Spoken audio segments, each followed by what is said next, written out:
Yeah, I'm gonna do a roll call vote on that too, and then we'll see if anybody else shows up.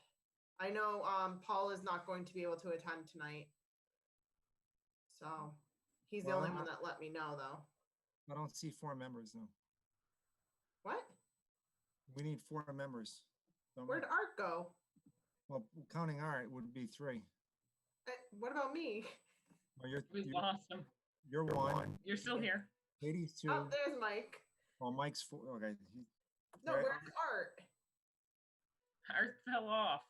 Oh, there he is. There he is. Sorry, Okay. operator error. Okay. Let's get this rolling. Okay. Good evening, Pat. You're still good, right? Okay, sorry about that. Okay, good evening and welcome to the Town of Douglas Conservation Commission meeting for Monday, June 1st, 2020. This is on remote Zoom meeting. It is available on our YouTube channel and as well as the login. First order of business, we are coming to order at 7:02. I'm just going to do a roll call attendance vote. Katie Grace? Hi, I'm here. Okay. Eric Harris? Hi. Mike Greco? I'm here. Art? Here. Okay. And Tracy Sharkey, aye. So the first item on the agenda that was posted did not make it into the newspaper as far as we know. So 34 Conservation Drive. Just want to do a quick discussion on that, Steve. Sure. I think the owner said he should be zooming in also, but I've been working with him. I sent him the ad a couple of weeks ago. He actually emailed me that he sent it in, but he said he didn't get a response back from the T&G. I checked the public records and it didn't look like it got posted. So Pat, if you want to let Mark Mungem in, that'd be great. And so And Mark, if you want to state for the record, you're joining the meeting. He's present at 7:03. he's on mute. Okay. All right, Steve. So I actually had a couple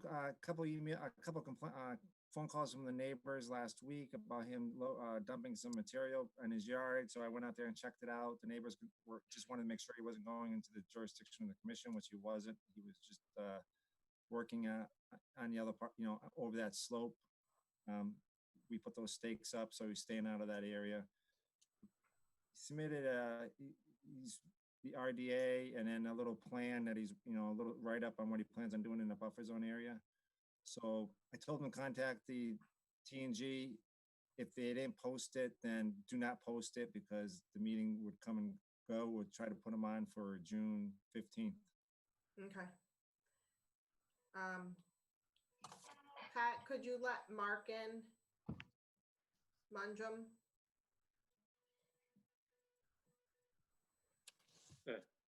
Unless Mark is muted himself.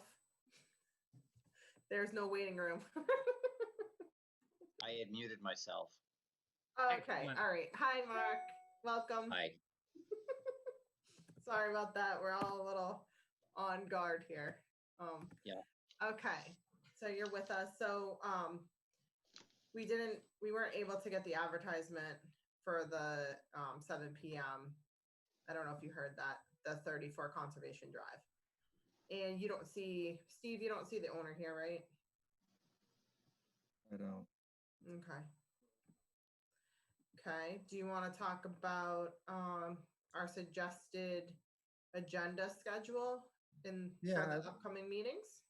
Yeah, Tracy and I were talking about it, and a lot of times I think some towns, what they do is they schedule all their hearings at 7 p.m. and then they just tick them off. They just tick them off one at a time as they come in order under new or old business. And so if we had a situation like we do now where almost all of these are going to get continued, instead of waiting around to 8:45, you could just, if someone asks for Check. just clear that deck real quick.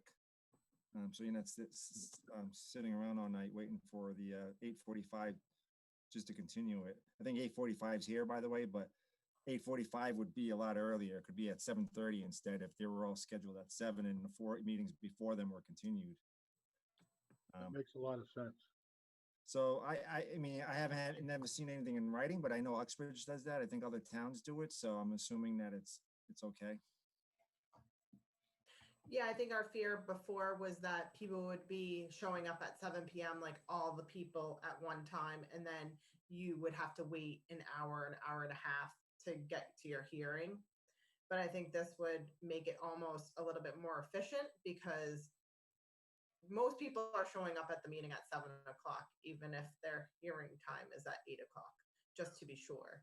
So, I mean, It depends what the situation is. I mean, if we had a lot of stuff and we knew that they were gonna take a half an hour and gonna be there, we could do this again. But you're right, for now, with the situations that we have, yeah. like we could even do like 3 at 7 o'clock and 3 at 8 o'clock or something. Yeah. Like that. If you don't want to make people wait, if you think you're going to be making them wait till 9 o'clock. From, Well, I think you know. you can still have the agenda under new business and just list the ones you're going to do in order so they understand. Yeah. I mean, I can see it both ways, but I think especially now, like Katie Gray said, it's very difficult to get things submitted and revised in the time period, the 2-week time period that we're having our meetings at. Right. And everybody's hopeful to continue to the next hearing date, but it usually hope is not enough on that. But at the So- same time, I would be careful. And we have what 1, 2, 3, 4, 5, 6. I want to put 15 things on just because it's 7 o'clock. Right. And you happen to be here all night because they all show up.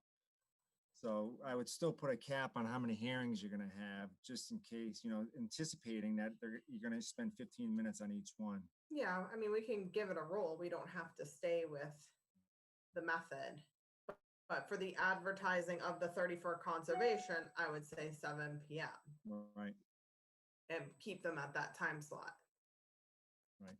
Even though, right, we have 2 for next meeting. We have one for, we have the continuation of 116 Orange Street at 7, and then 28. We have a new one at 7:15, but we can still do all the ones at 7. Yes, correct. Okay. That's what I think we should have our motions made of. Excellent. Board, any other questions? Anybody else want to chime in on that? No, I think it's Or- a better use of our time. Okay. Good. So I'm just that- gonna wait 1 more minute on the next one.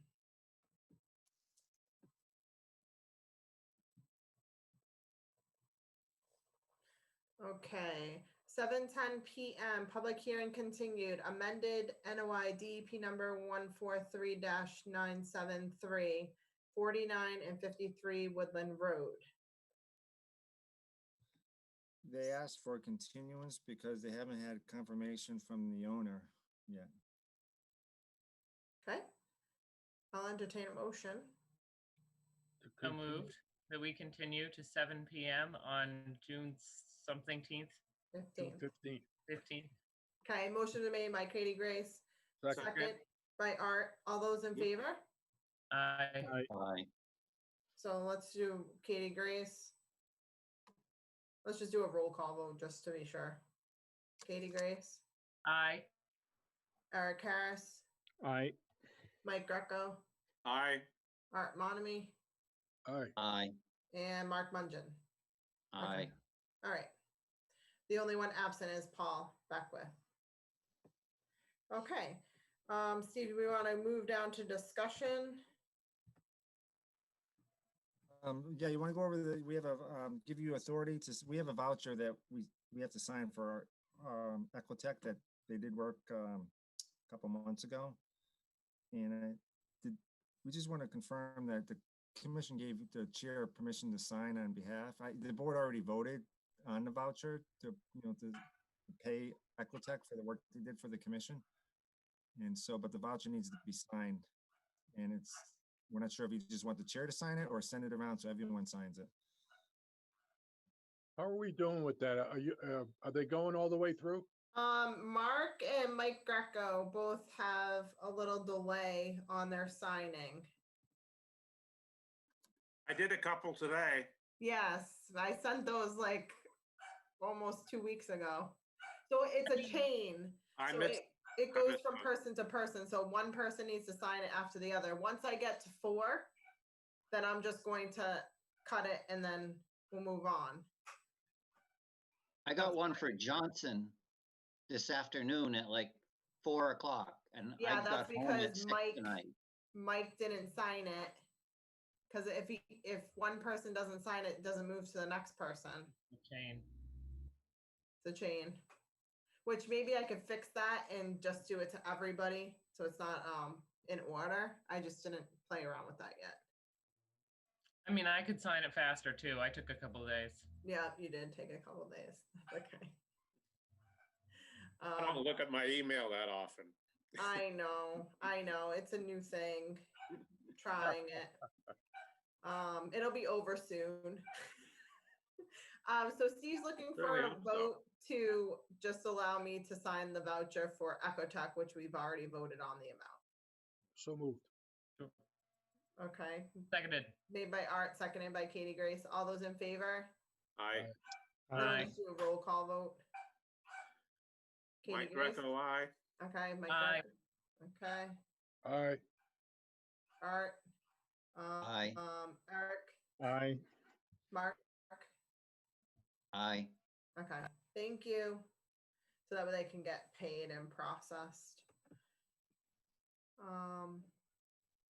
So we have about 17 minutes. Do you want to take a look at the meeting minutes? Okay.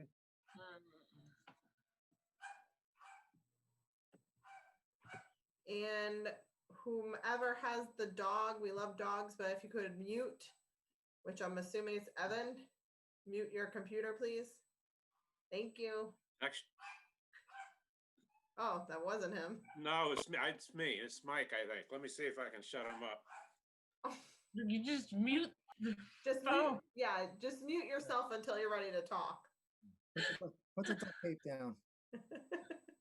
Okay. Art, do you have anything? Did everybody get the April 6th minutes?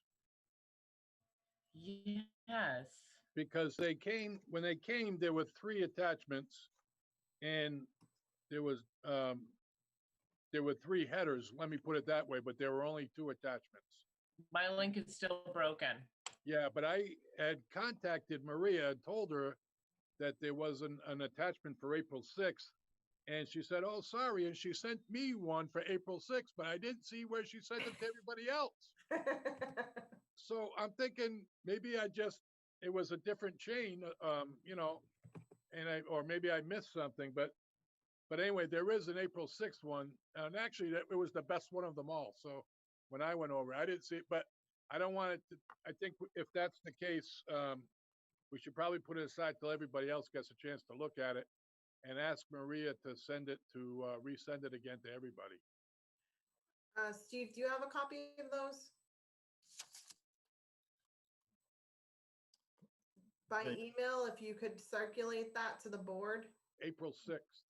Yeah, let me go while we're waiting. Let's see if I Yeah, can- could you send that out to everybody and then maybe not grab it this time? And then, Well, I don't know. Hopefully she sent it to me too. I told her, I had the same thing. I told her that the link was broken. AM 427?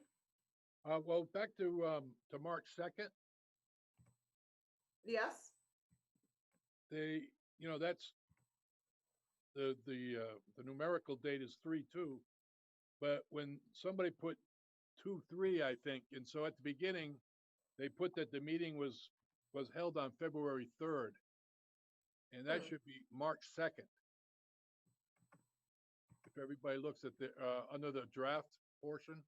Yep. Okay. Oh, I can open April 6th from the original email. You can. That's great. Yeah, it's just, it's a little funny. You have to open it. You have to say it's with Word. Download it. Yeah, But I think the same issue that Art did with the March 2nd was the fact the first line says that it's happening on February 3rd. okay, yep, I see that. And then, if you go to the second page, under the 45 Oak Street portion, Yes, the fifth or sixth paragraph down, it says blank joined the meeting. I don't know who that is.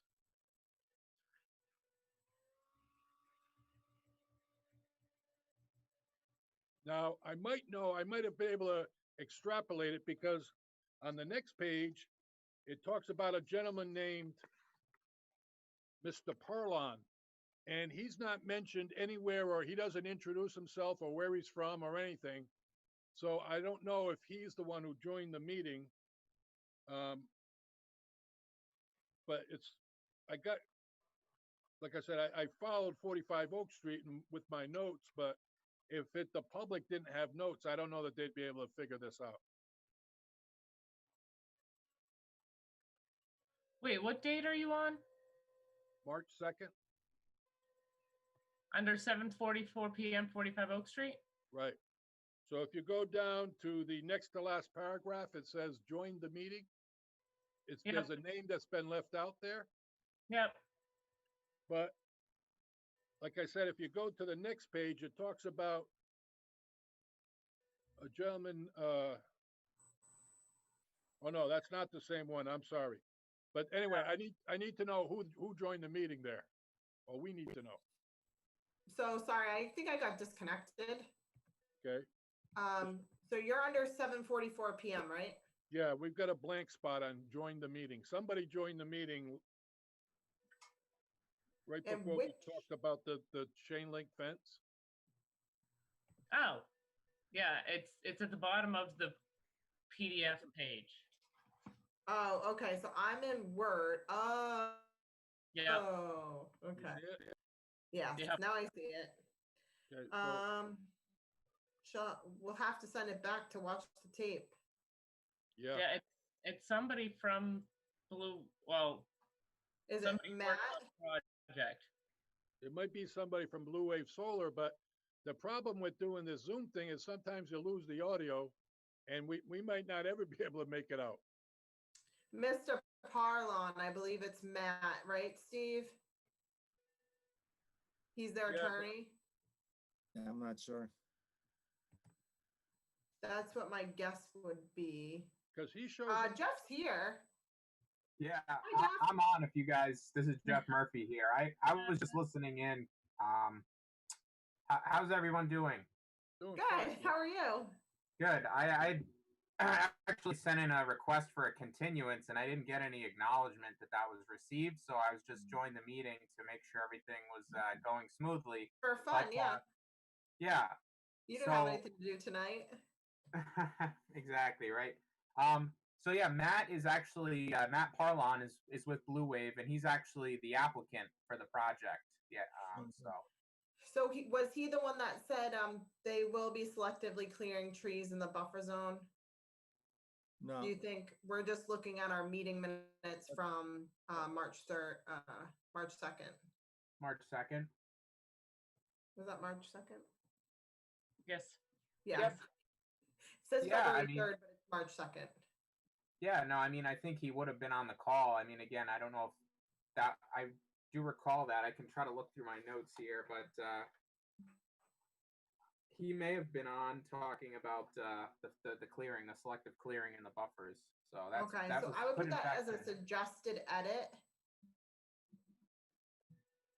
for the record. Art, did you have anything else? Yes, I Um, did. Thank you, Jeff. Yeah. Also on the next page, it's still with the same project. Mark had asked about the components of the restoration mix that they were going to use, and I don't know if he ever got that information. It was actually placed or Jeff, if you want to chime in, but it was placed on the revised plan. Okay.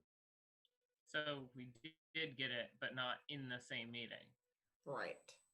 Yep. Should be in the next one, though. Yeah, he gave me not the data as to what was in the mix, but he told me what the company was that produced it and what the name of the mix was. So I was able to look it up. Oh, good. Okay.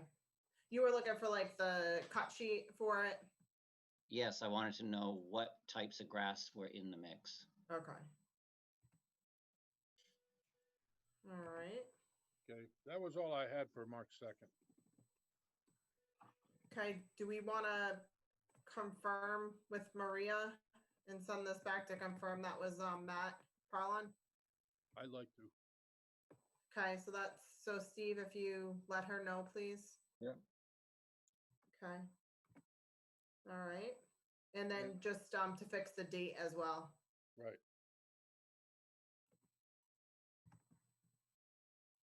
Okay. Oops.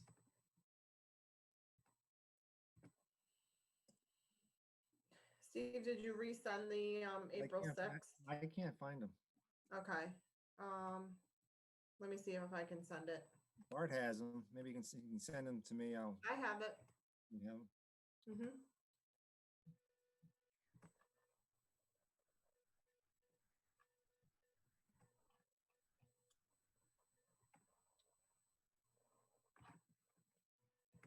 Strange, because I have it in that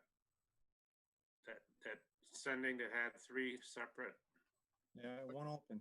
But you can you open April 6th, Yes, Mike? You can.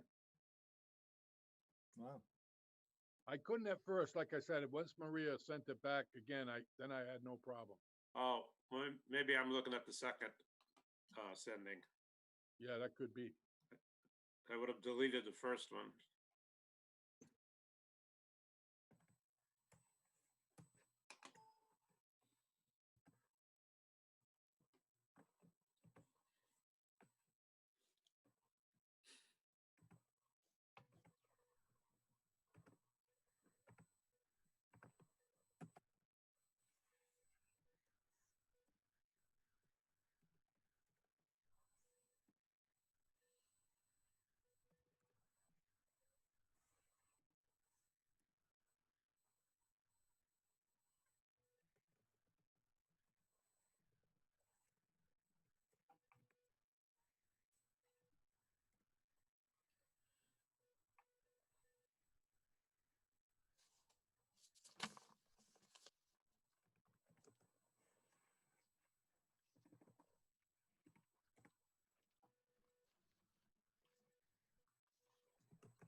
Okay. So Jeff, we did receive your request, so we are continuing everyone as they come up to 7 p.m. on June 15th. Unless you specified the meeting after. Yep. Good. So you don't have to stick around if you don't want to. All right, thank you. You're welcome. Thank you. Have a good night. You too.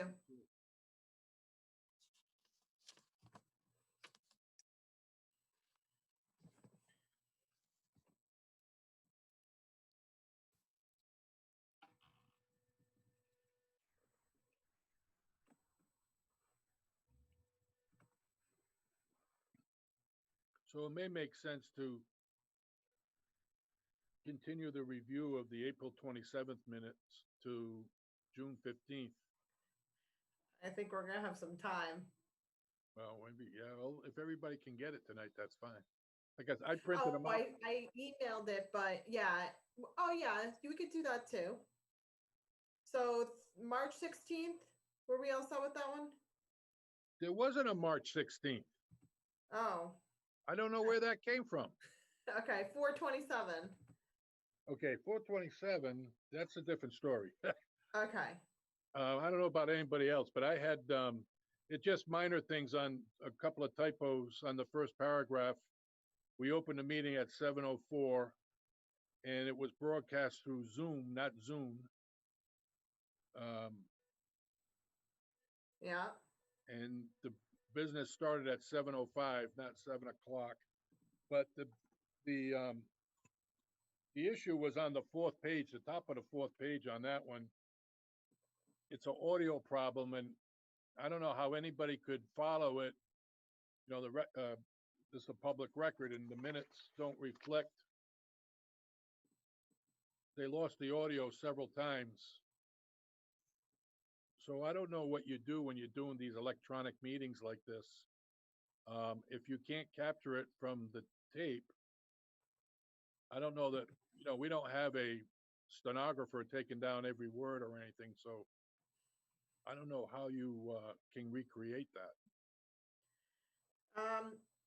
so you're looking at page 4? Yeah, the top paragraph.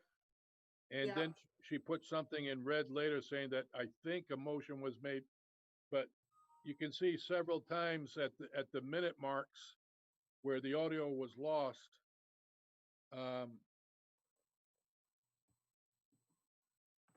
I'm not sure exactly what happened there. That's all I'm saying. So yeah, we'll have to go by our memory and omit anything that we cannot be sure of.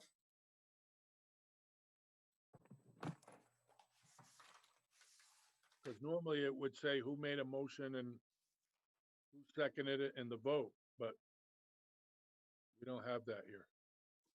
Okay. This is on the Bonnie Johnson one that we had spoken to her several times, and we finally got the dry well Yeah. done. It was okay, but there's just not going to be a record of it, it looks like.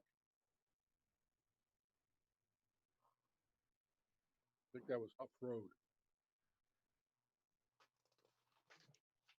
Yeah, and there weren't Yeah, many move that. notes on that. Oh, we did approve it. Yeah, we did.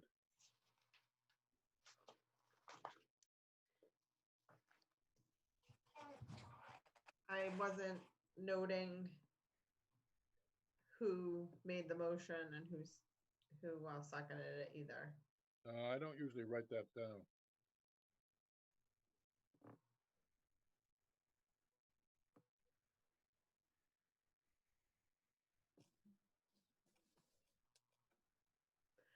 Steve, were you emailed those photos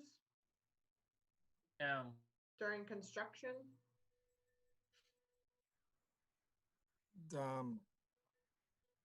Well, I took a bunch of photos during construction. Okay, anyway. Yep. It was, she emailed me the ties to the off the corner of the house. Okay.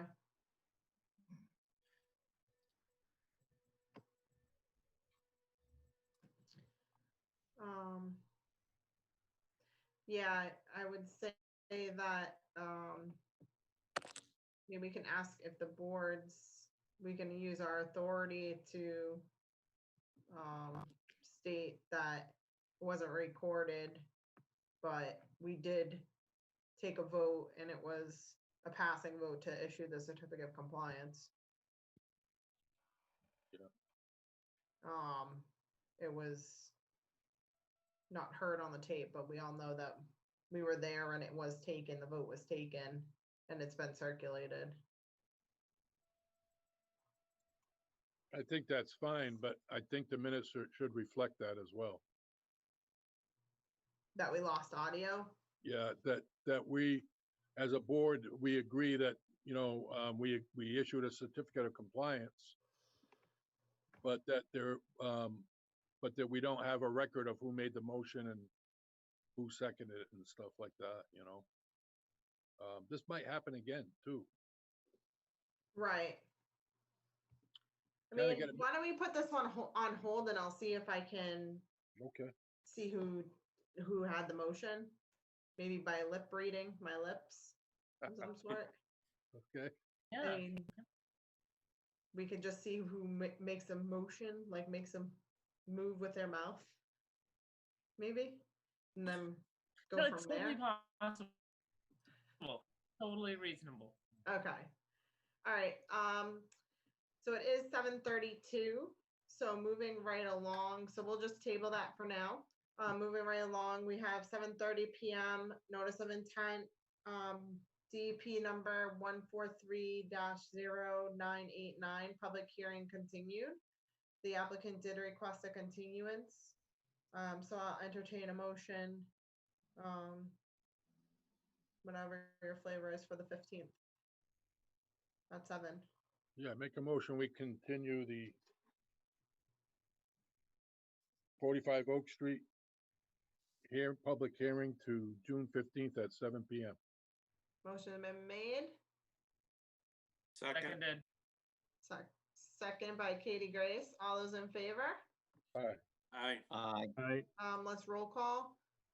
Katie Grace, Aye. Eric Harris, Aye. Mike Greco, aye, Art, Aye. and Mark. Aye. Okay, thank you. So we've got to review the tape on that one. Steve, anything else you want to talk about? Not at this moment, man. We've had a lot of complaints. I mean, I was bringing up at the next meeting, you know, I get a lot of I've been getting a lot of complaints by neighbors. It's just nature, what happens this time of year. You know, some of them are, you know, I go out, I just document it. Not, you know, a few of them, they don't rise to any offenses or anything. It's just, I think some of the neighbors, you know, are confused by what other neighbors are doing. You know, a lot of it's just, you know, they think we're the police or something when it comes to some of this stuff. So, I mean, I'm not sure how the commission wants to handle it. If they want me to document, you know, all the complaints we get and just try to update you, you know, I know we're busy enough as it is. Some of them are serious. We had one, I gave a verbal, which they should be coming on for the next meeting or bringing up at the next meeting. They didn't get a chance to get on this one, but on 12, on South Street, when you get on South Street and going up the hill, you go by the Douglas Camp meeting. Up on the left-hand side before you can take a right onto Deer Crossing, or you can take a left into the down Subdivision Road. Yep. Right after the camp on the left, as you're going up the hill, there's a bunch of houses on the left, and there's woods. The yard goes to a stone wall and behind the house, and maybe I'll bring it up on the maybe I'll bring it up on the screen here while we got time. Is there before or after SNET? It's after it on the left-hand side. Okay. Hang on here, let me see. Pat, can you give me control? Steve, just let you know you're gonna have to be on guard if you get in the control. Go for it. Just Click, bring click. up. You're on the host. Let me just bring up the the GIS.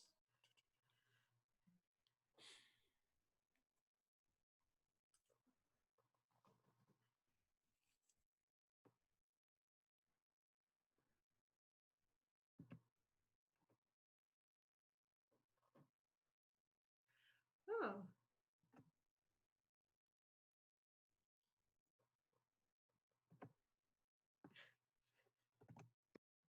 Hang on 1 second.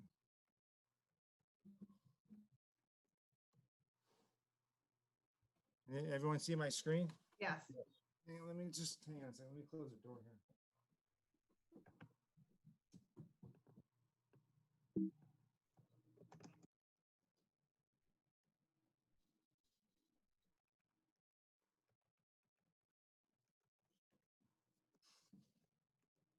Sorry, two Zoom meetings going on. So let me scroll up here. guess we had time. Let me put the ortho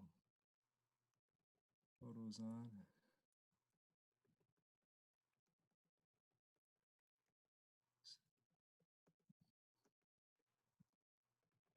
All right, so this is I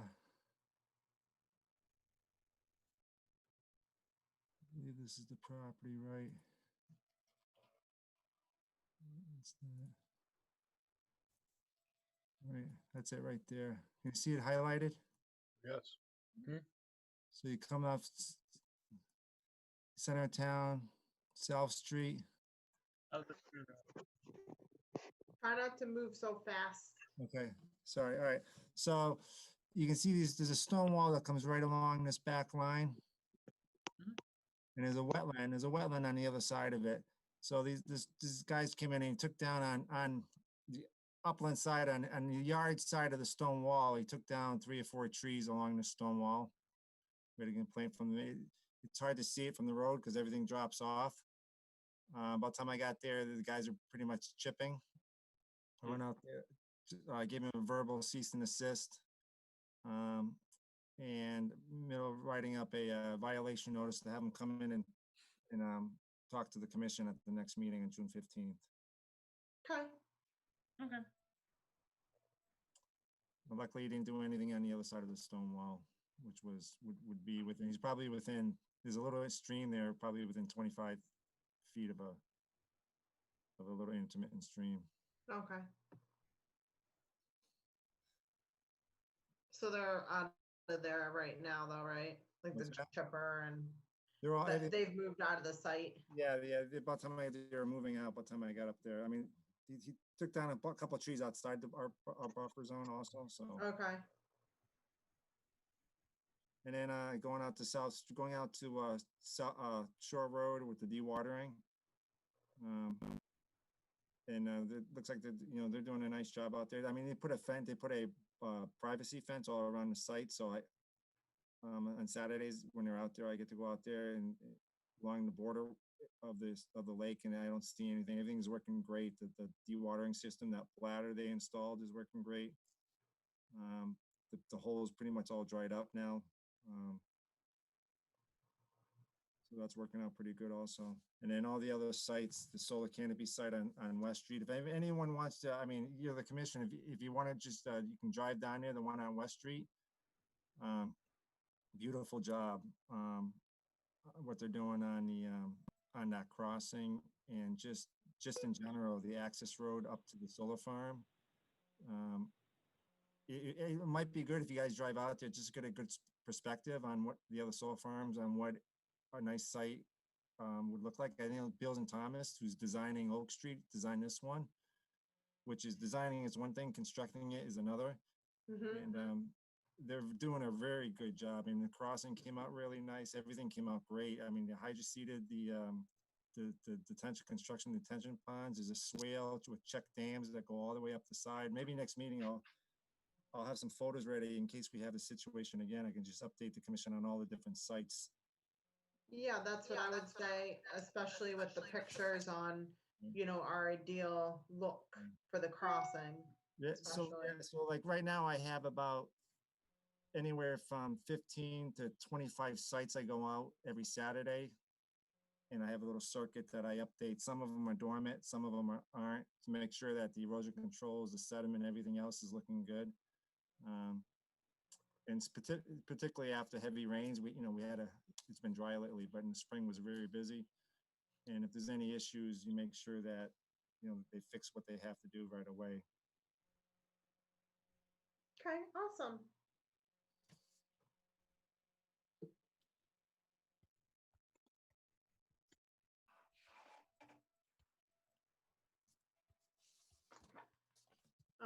Katie Grace, did you have anything that you wanted to tell us about? Oh, I had a question that I can bring up at another time, but it was just interesting. I've noticed, and I'm sure a number of other people in the town noticed as well, in the state forest, they did a ton of flagging earlier this spring, and I was wondering if they had a reason that they needed to flag what looks like a very large amount of the state forest, or if they just regularly do that anyways. Was it off the truck line? Yeah.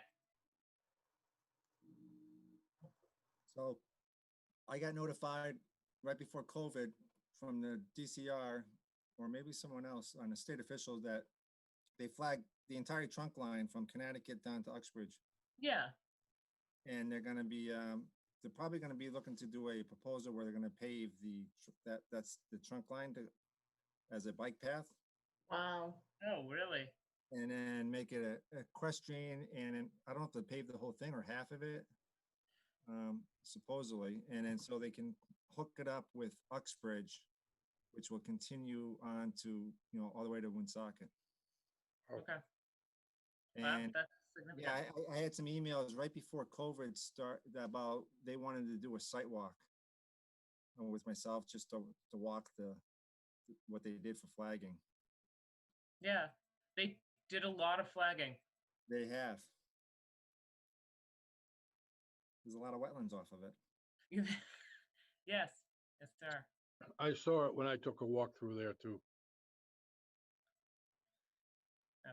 Yeah, Uxbridge, I mean, the other day, I went from, well, there's a nice turnoff off of Depot Street. There's a new parking area up from the municipal center. You can park there. It's much better if you take a right towards Connecticut.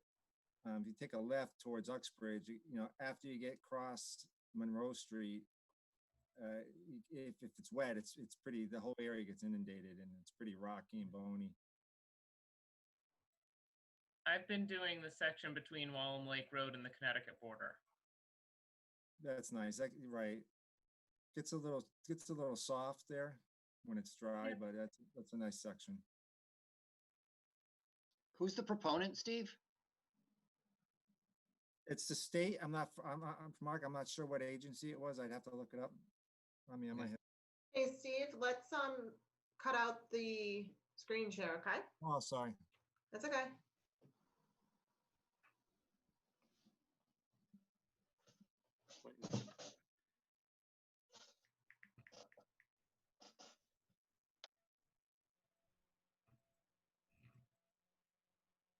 A couple more minutes. Yep, one more minute. So what lake is bigger, Manchog or Whitins? Is that a quiz question? It is. Don't know. I always thought it was Whiten. Man child. No, you think I'd know the answer before I asked it.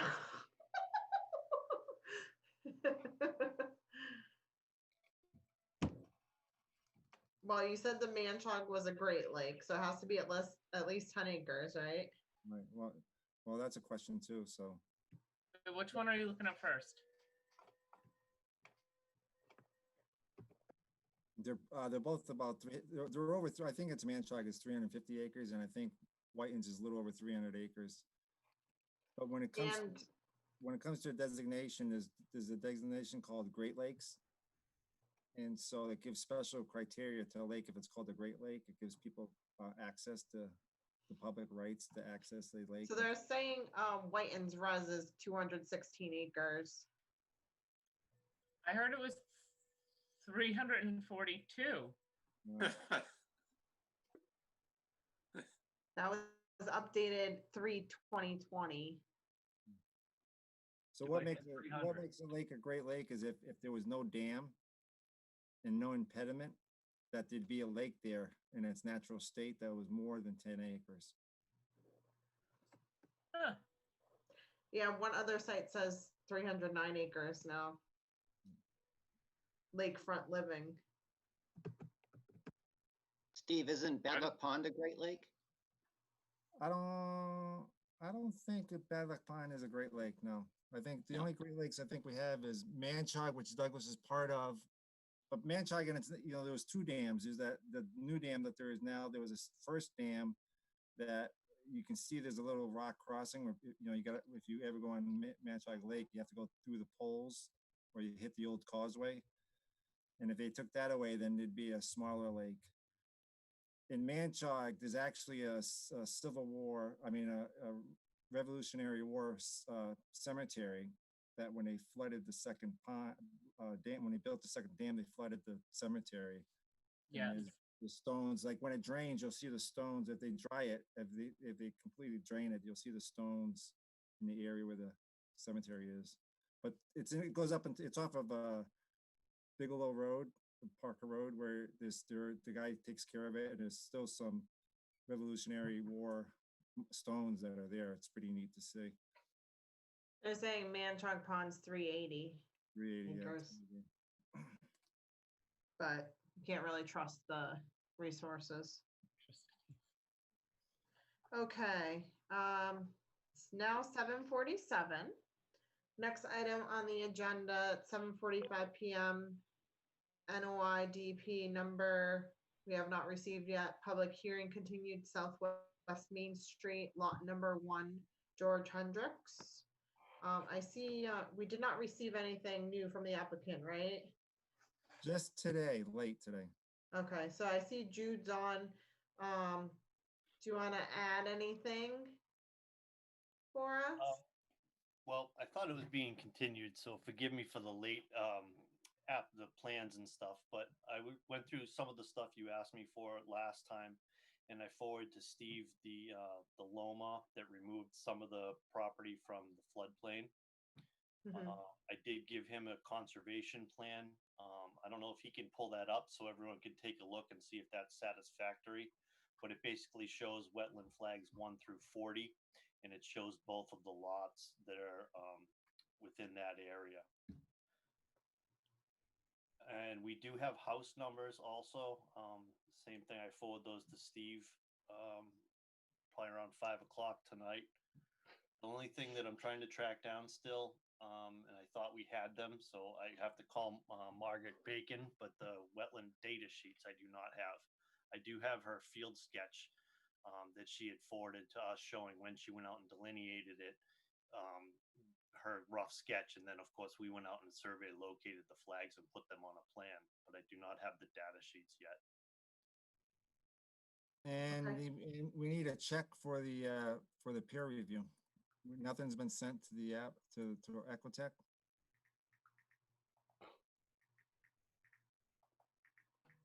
I don't know. I thought Aaron was sending that to them. We don't usually send the check to the review agent. No, you send it to the town. Right, but Andrews doesn't do that. The applicant does. So it would be George, I think, sent it. I'm sorry. It's Aaron I'm sorry, Sokrat. Aaron. You're right. Sorry. Okay. So Jude, if you could, for the record, name and address. Sorry, I should have done this before. And then Aaron too. Jude Garvin, Andrews Surveying and Engineering, 104 Menden Street, Uxbridge. Okay, and then Aaron. Aaron Sokrat, 49 Lindbergh Ave, Douglas, Mass. And George is there too, I think, online. Okay. All right. Just before we get too far, because they're recording everything, so I just want to make sure for the record Thank you. they know who's talking.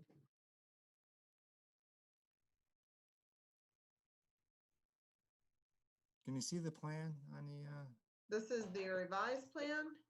Is this got the wetland or is this the floodplain?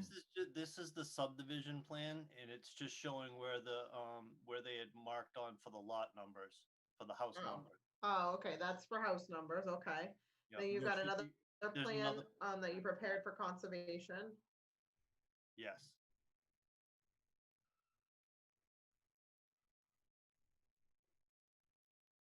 That one, and then there is a colored one too that we colored the wetlands in so you could see the wetlands, but these are the colors that you Can you guys- see that? Yeah.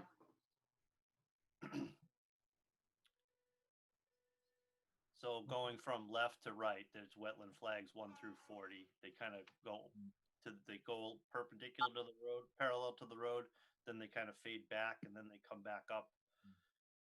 The bulb in the middle, on the butter had said before that there was a culvert that they were concerned that we would possibly block or any, if you zoom down a little bit, Steve, or scroll down. Yeah, we're gonna have these in the Google Drive so that we can do it on our own because there's a little bit of a delay. Yeah, they just came in tonight. So the So fourth Is that thing, the red culvert? Exactly. So Yeah. that feeds directly into that wetland and then it goes past. So we're not anywhere near going to be touching any of that area. And it's going towards the wetland, correct? Yes, it feeds that wetland right there. Okay. Wetland flag All right. 28 and 29. All right, so before we send it off to the consultants, we needed the FEMA plan, the wetland plan, the fee for the review, which covered both lots, and then the field data forms. So looks The like check tonight. we'll get the check from George and send it over to the town. The wetland data sheets we're trying to retrieve, and the other stuff has been sent to you. Albeit you haven't probably had a chance to check it and review it, but Okay.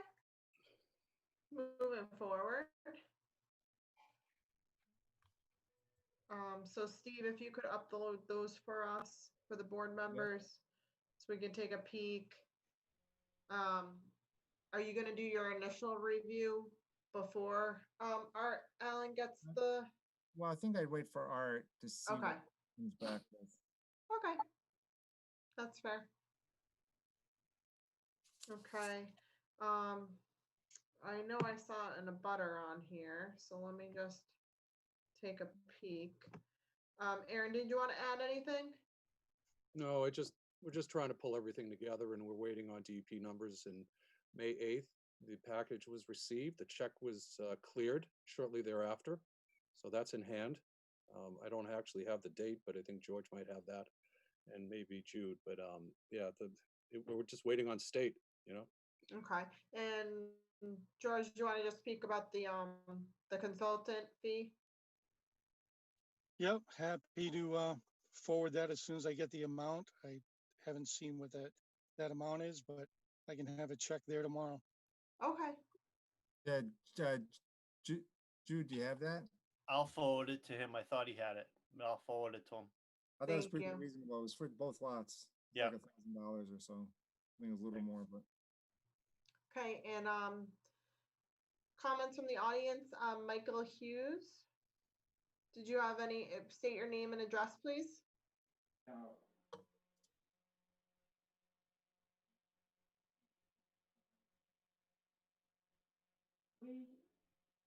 You can just talk, I think. I think we can hear you. No. No? Oh, yeah, I can hear you now. Can you hear me now? Yeah, I have no questions. That looks pretty good right now. Okay. All right, just want to check in with you. All we were worried about is the culvert, and he showed how it was out of the way, basically. Yes. Okay, A lot of disturbed that. okay. Are you also call-in user 1? Yeah, 1 and 2. All Okay. on lot. Okay, anyone else in the audience have any questions? Okay, all right, board, I'll entertain a motion to continue this hearing. So moved. Are we going to June 15th again? Yep. Yeah. At I have 7 a p.m. question. Oh, Mark? Is there going to be a site walk? Sure. Yeah, You want I to would take- say, next meeting, we should have more information and a good plan to go off of. I don't know if Art will have his review done by then, but yeah, we can certainly, schedule something. You want to do it before our next meeting? Or Doesn't matter after? to me.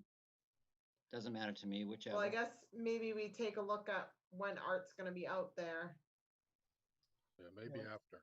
Yeah, After, and then if they have to modify anything, and then Jude, we'll have to have everything staked out. It's a tough site, but this time of year to have the site staked at the corners of the house, the septic well on both sites. Okay.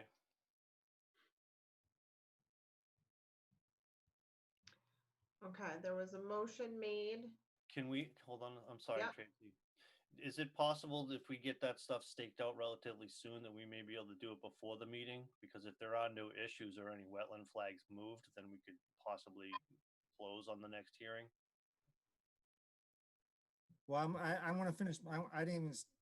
get into my review of the site until Art goes out there, make sure, because you have everything right up against the 50. Correct. I want to make sure there's nothing moving around before we do the review on the sites itself. Right, on the ground. So if Yeah. there's a discrepancy on the flagging, you may make some adjustments in the field, and then we want to see what the end result's going to be. We're we're hiring a third-party person so that we're not making the judgment call on that line, since it is very close. Okay.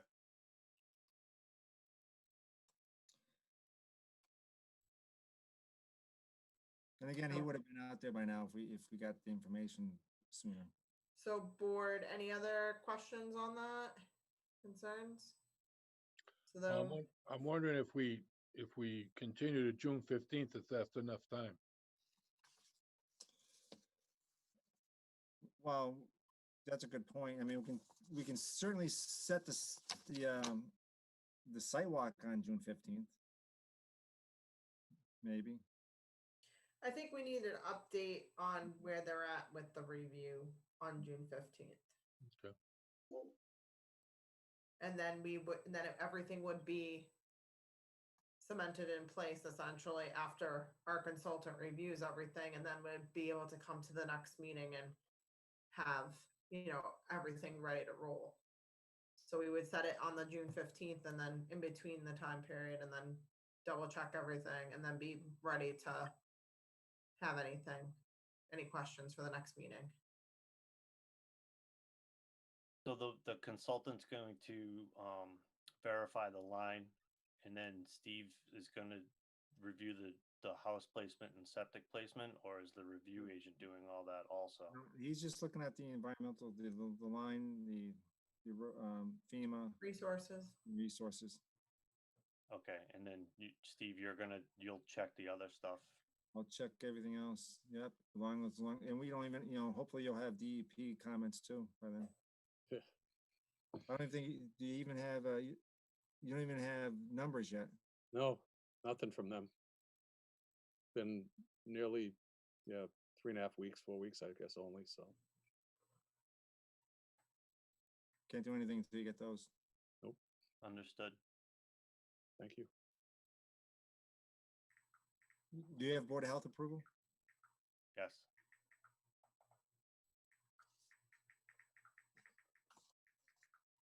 I might ask a question I'm still learning the town bylaws for wetlands. Is there a minimum amount of upland that needs to be on a site for it to qualify as a building lot? There is not. There's not an upland criteria ratio on a site. There's no calculation like that. Okay. The town of Douglas wetland bylaw, I believe it or not, was approved back, I believe, in 83, maybe 81, early 80s. That would most likely be under a zoning table, Right. like Northbridge has. Okay, so this was motion to continue by Art. Was it? Or let's redo that motion. Yeah, somebody else did that one. Okay, so I'll entertain a motion.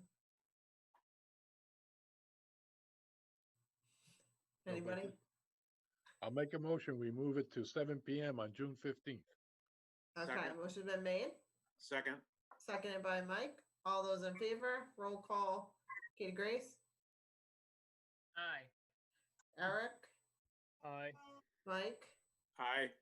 Art, Aye. Mark. Aye. Okay. Same for the next item, on our agenda, 8 p.m. That is a public hearing continued, Southwest Main Street, lot number 2. Hi, for the record, I'm Jude Govin from Andrews, 104 Mendon Street, Uxbridge. Okay. Do you want to add anything that you? You want me to say it all over in case someone? Nope, you can simply, I think we pretty much covered both lots. You can say anything else that you forgot, though. I have one I request. rushed you. I have one request, Jude. When the check gets sent or delivered to the town, just shoot me an email. Sure. Because, you know, it might sit on someone's desk and I don't get notified. So I don't want to wait 2 more weeks and it was delivered and I wasn't officially told or I didn't see it because, you know, the way, you know, people are remoting these days. Thank So you. as soon as the check's in your hands and you know that you've received it, release the hounds. Well, I'll just send it off to, I'll send it off to Art. Okay. Steve, I have a question. That's George Hendricks. When I drop that check in the Dropbox, can I just also call you? Sure. Okay, Yep, just call me and then I'll Jackie, whoever else is working there, I'll just ask them I'll email them to leave it on Maria's desk or my desk to verify it. That'd be great. okay, thank you. Thank you. Okay, anyone else? Questions? Concerns? Okay, I'll entertain a motion to continue this. We're going for June 15th again. Mhm. It's at 7 p.m. For Southwest Main Street, lot number 2. Okay, motion been made, I'll second. Second, second by Mike. Okay, all those in favor? Katie Grace, Aye. Eric, Aye. Mike, Aye. Art, Aye. Mark. aye. Hi, thank you. Thanks, Jude. Thank you. Steve, everything will be, as it comes in, all the information loaded onto our Google Drive. It will be, yep. Thank you. You're welcome. Okay. We've got a half an hour. So board, what would you like to do? Would you like to take a recess? Or would you just like to stay on? We have to wait for, we have to wait for 9. Okay, yep. Did you Yeah. shut it off? Yeah, the recess would be a good idea. We could take a, Pat, 20 minutes. Pat, are you there? So also, I will have to recuse myself from the next hearing. Yes, So can I leave it with you, Katie Grace, I'd be delighted. till the end? So everyone just shut off if you want to just mute your cameras till, Worst case scenario, if I can't figure out how to end the meeting, we'll just stay here all night. Well, motion to adjourn will be. I think I can figure that one out though, yeah. Okay. All right. Because I think, Steve, anything else besides the last 2 items on the agenda? no. Okay. Well, if you want to talk briefly, I know we're pretty busy about the meeting schedule itself. I mean, it's unusual, and like I said, it's no fault of the commission that some of these have been dragging on. But usually we had a summer schedule. We had 2 meetings in June, and then because the next meeting, which would have traditionally would have fell on Monday, July 6th, was canceled because it's a long weekend. Mhm. July, and instead of skipping, you know, a whole month, our next meeting after June 15th will be July 13th. So as long as the commission's all set with that. What do you think, board? okay Sounds with me. good. Okay. July Do we 3rd. want to add one in there? What's that? Are you asking, do we want to add a meeting? Well, I'm just letting the board know that's why, you know, there'll be almost a month gap between the 15th and then July, the next meeting, which is, I guess it'll give everyone time to get their plans together.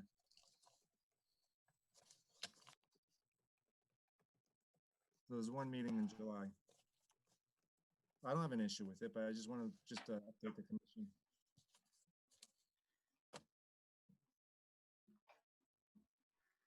Board, feelings, any? Keep it as it is? Add a meeting?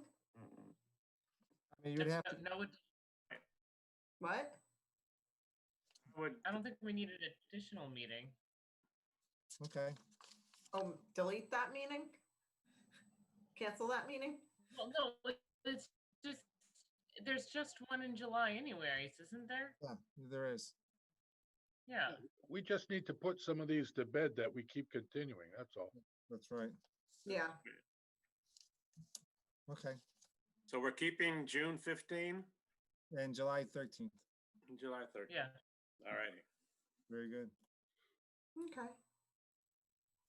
See you at 8:30. Okay. I have a question for Steve. Yeah, go ahead. I haven't seen anything on 93 Davis Street. When did you send information or on that project? That, We looked at it last meeting. we looked at it last meeting and right now we're waiting for the stormwater review and some updated plans from comments from last meeting. I don't think we received any. So if it was at the last meeting, which I missed the last meeting, you would have sent us information a week or so before that last meeting? Want me to resend it to him? It's Yeah, linked so on it's in the Google agenda. Drive package that we got for the last meeting. Yeah, I didn't have anything formally written comments. I might have actually, but I gave I can give you an overview at the public hearing Mark, at 8:30. Well, I just wanted to check my computer to see if I had received it. So or there was a not. Google Drive that has the 93 Davis was an existing permitted order of conditions that they received in 2008. And they're redoing the site plan. And I sent a Google link that had the old permit, the new permit, the old plans, the new plans, colored plans, I colored up the plans, I scanned them, and we had both of them side by side. We had a lengthy discussion on why the building was the way it was and what they were doing, along with the butters calling in. So I don't know if you saw the meeting from I didn't last. see it, no. Yeah, so I think that if the meeting, maybe if we review. It was an extended conversation. It was probably went on for about an hour and I screen shared a lot of stuff and it got into length with the applicant and the engineer on why they're doing what they're doing. Because there was a lot of questions on why they flipped the building and what they had to do and stuff like that, so. Okay. Well, I know what I can do for the next 20 minutes. There you go. Said I know what I can do for the next 20 minutes. I can look that up and try to review some. Okay. Okay, Steve, are you all set if I don't return to the meeting At all? Yeah, at all? okay, yep. You can email me if you need me to, if you need me to come back, but I think you guys got a handle on it. Okay, great. Okay, thanks, everybody. Good All right. night. Right. So we'll adjourn at 8:25. Good. We'll adjourn to 8:25, I should say. Okay, yes, that's correct.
My clock says that it is 8:25, so I'd like to reopen this meeting. For those of you who may have been away from your computer or otherwise not here, we're coming back to the meeting because we have a public hearing. It's due to start for 8:30. We were on recess for the past 20-something or so minutes. Don't we officially have to wait till 8:30? Yeah, Yes. that's why I'm talking very slowly. We bought, Happy fool. we bought the members back at 8:25, and then the hearing will open up at 8:30. I understand.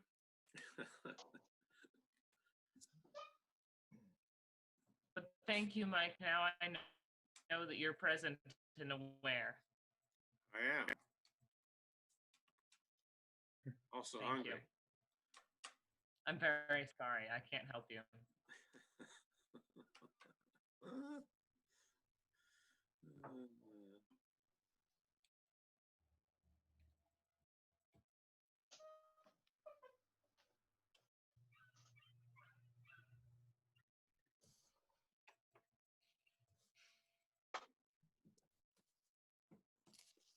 I know I have to actually physically go to work tomorrow, and I have not done that in like 2 months.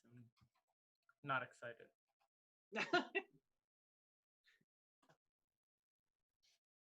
I need to do adult things like make my lunch.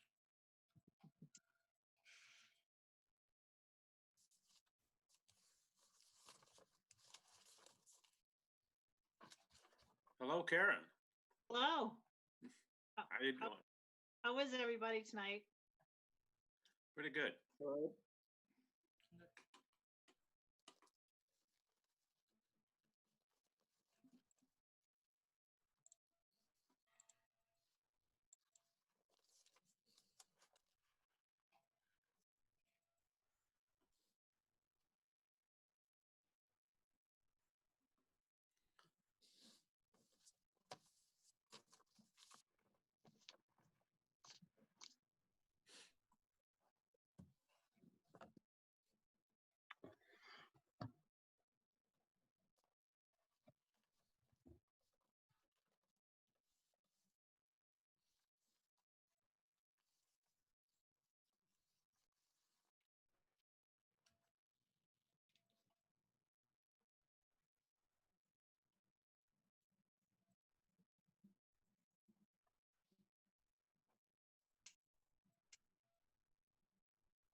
Hello, Karen.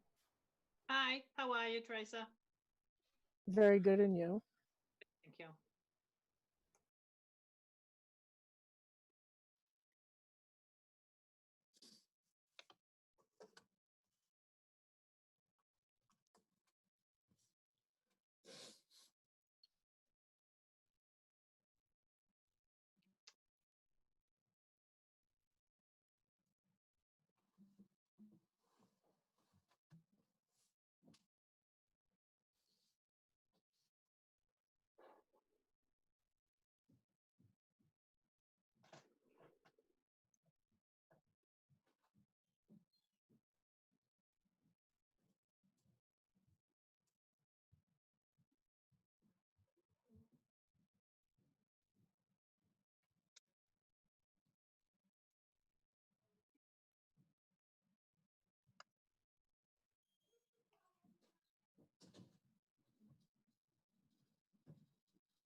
All right, it's officially 8:30 by my clock.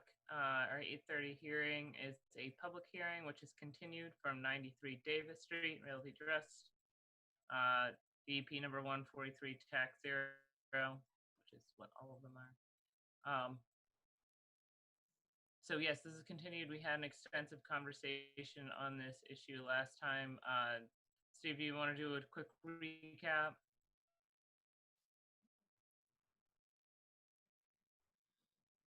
So back in this area on the corner of Monroe and Davis, you can see my screen. I have, is the both plans up on the screen? Yes. Yeah.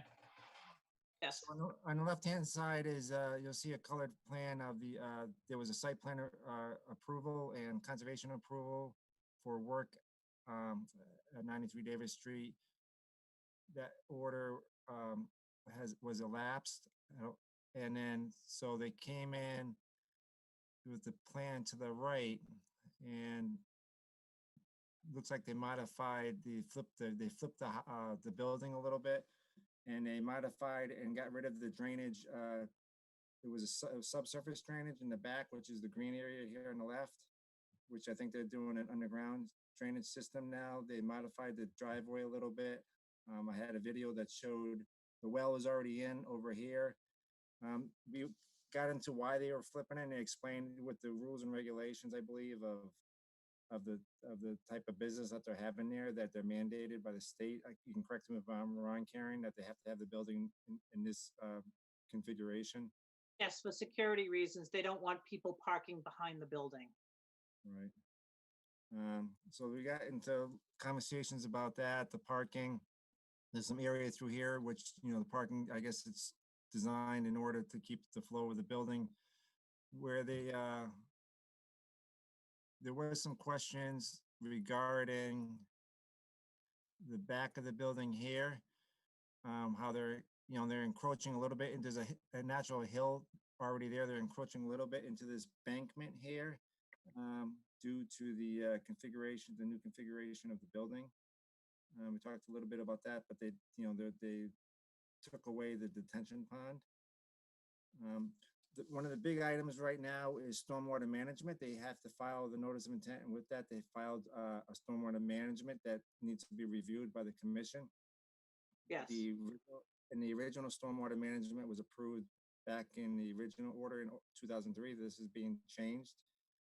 I believe that is going out to planning board. And was there any discussion? Is the planning board reviewing that for site plan review on it? Are they also taking into consideration of the Wetlands Protection Act stormwater regulations when they review it for planning board, Karen? Well, I know they're doing the wetlands, stormwater, no, they're doing the stormwater for a site plan review. Right. I would assume that is part of DEP stormwater review, if I'm correct. And that proposal got accepted on the 26th of May. Right. Can you double, that question was asked at the last meeting. So if planning board, I'm assuming, they might have a little slightly different criteria if they don't specifically say that the proposal or that went out for third-party review, kind of like 45 Oak Street. And so on 45 Oak Street, we're reviewing it under the Wetlands Protection Act stormwater regulations and any local bylaw regulations for site plan review. And we just want to make sure that, I think the commission is going to typically takes the planning board site plan review, stormwater review, which is done by, we have a town engineer, it's done by the town engineer. At this case, it's going out for third-party review by another engineering firm. And that criteria should mirror where it satisfies both boards, since you're doing it, so you can only do it once. Okay. The reason I bring it up, you just want to make sure that if there was no wetlands and they just did the stormwater review under site plan review, the criteria might be a little less stringent with a few of the stormwater checklist items that have to be looked at now because it's under wetlands protection. And we just want to make sure when that gets reviewed by planning board that they do that review, or we'd have to do a separate one ourselves and set all that up. So I'm assuming want that- typically that's done in conjunction because, you know, it pretty much mirrors, both boards are mirroring each other's stormwater review. So if you can just double check that and send me an email that that review on the planning board is getting done in conjunction with the stormwater regulations for the DEP. Okay, And then we can ask the commission if they want to, typically we take, I mean, before you close out planning board, I would get a copy of that review and have the commission look at it, make sure they're satisfied with whatever is happening with the review on the planning board. okay. If that makes sense. It does.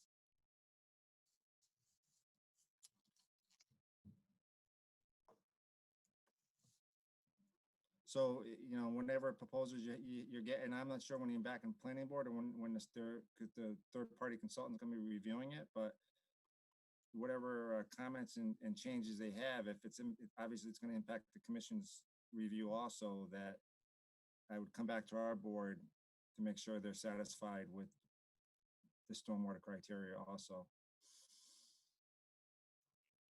I can check on that and make that happen. Thank you. Are there any other, Well, are there any other questions? So I have a I was gonna open question. it up. Yes, to the board. Go ahead, Mark. The site was previously cleared for the previous plan that was proposed. How is the clearing different, or is the clearing any different for this plan? The clearing will be pushed back another 25 feet to incorporate the building configuration. Where the building was placed perpendicular to the road, parallel to the road, it is now going to be perpendicular to the road, and it needs that extra space to go around the building. So as you can see, it's cleared. That bank that you see in the back, that'll be pushed back or taken out, I should say. And there'll be a wall that'll go around the area of work that'll be done. If you were to see on the plan, you could see that. Okay, so Another does that eliminate the bank completely then? that bank will be taken out, yes. Another 25 feet will be encroached upon. Okay, and is that the entire length of the back of the property? No, not quite the entire length. It's not the entire length, no. Okay, is that shown on one of the sheets of the plans? it is, I can bring it up, Mark. I follow the erosion control. So Karen, this erosion control is in the proximity of where it's going to be on the, where it is on the new site plan? Yes. Should be 25 feet off the wetland flags.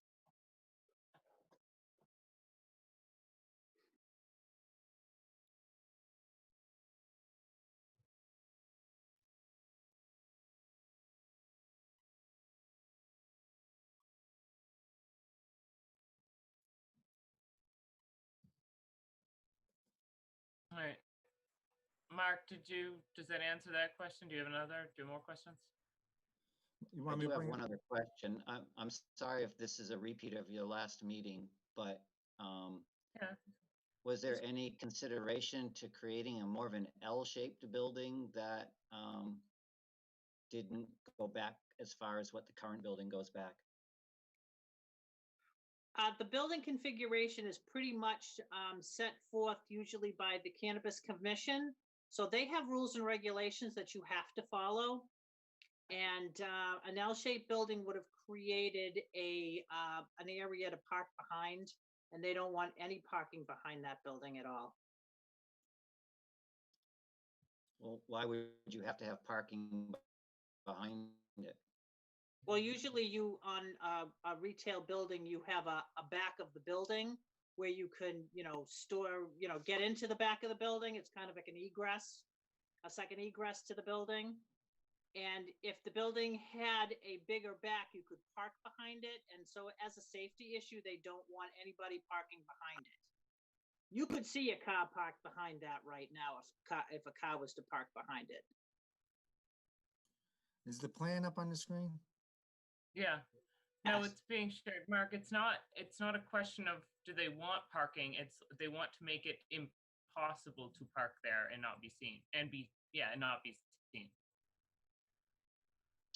Right, I understand that, but if the L was at the back and you just had the same kind of a access way around the back like this plan does, then, you know, the configuration at the parking at the front may be able to be different so that you wouldn't have to go as far back. I guess I don't understand, you know, you saying you have to have parking at the back if you change the design of the building. Well, you don't have to. No, no, no, we don't want to have parking in the back. The whole idea is Correct. to have anybody in the back of that building. I Not understand. So if you create an L shape, now you create a back of a building that you can't see behind. Only if you put parking back there, correct? Or May I interject on this one?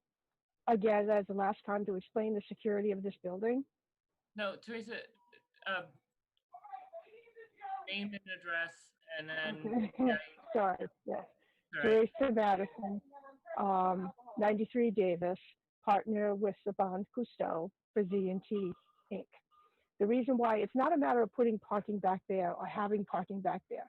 It's a matter of we don't want anyone hiding behind the building after hours. So when we're not there with conducting business and we leave for the night, it has to be a security where the police can come by and anybody can see who's on that property at all times. If you turn that building and make it 112 feet long or make an L shape, when the police drive by, they're not going to be able to see completely around that building. Somebody can hide in the back. And I do know right now that that's a well-known stopping area, not only from the outreach meeting that we had from Rich and another woman that was there, and also from Jeremy, who's online, who's made it clear that this is a place that everybody likes to stop at. So I understand that when we put a building up, it's going to stop that. But at the same time, we have to make sure there's no place for anyone to hide on this property. That's why it's long. So when you're driving by, nobody's going to be able to park behind the back and hide on this property for security reasons. According to the CCC, you have to see the whole building in one shot. Does that Okay. explain it? Yeah, no, that I completely understand. Thank you. Okay, thanks. Okay, Mark, did you have any other questions about the site? Can you just explain to me how the drainage works? I see that there's infiltrator basins at the front right of the building. So all of the parking is drained into those infiltration basins. Is that correct? Yes. And then where does that water exit the infiltration basins? I believe they go into the ground. There's very good gravel there. Yeah, but there's always gonna be a pipe that leads that. Is that the pipe going directly to the back, like parallel to the building? Is that the outfall or is that an outfall? Oh, that I believe is a catch basin or yes, to that drain manhole. To Well, the if you move your move that hand over, keep going towards the building. Is that a pipe out? I see invert 103.7. So there's something there. That is a pipe out, yes. And so that pipe is exiting out 25 feet from the wetland? Yes. Yes. And what kind of controls are at the end of that pipe? I'm not sure at the moment.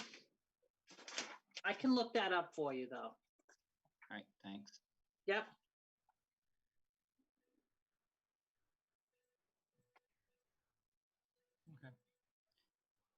I have one other drainage question. On the right-hand side of the plan, it looks like there's a swale or something that's just outside the parking area. Is that what that is? Is that like a grass swale along that side?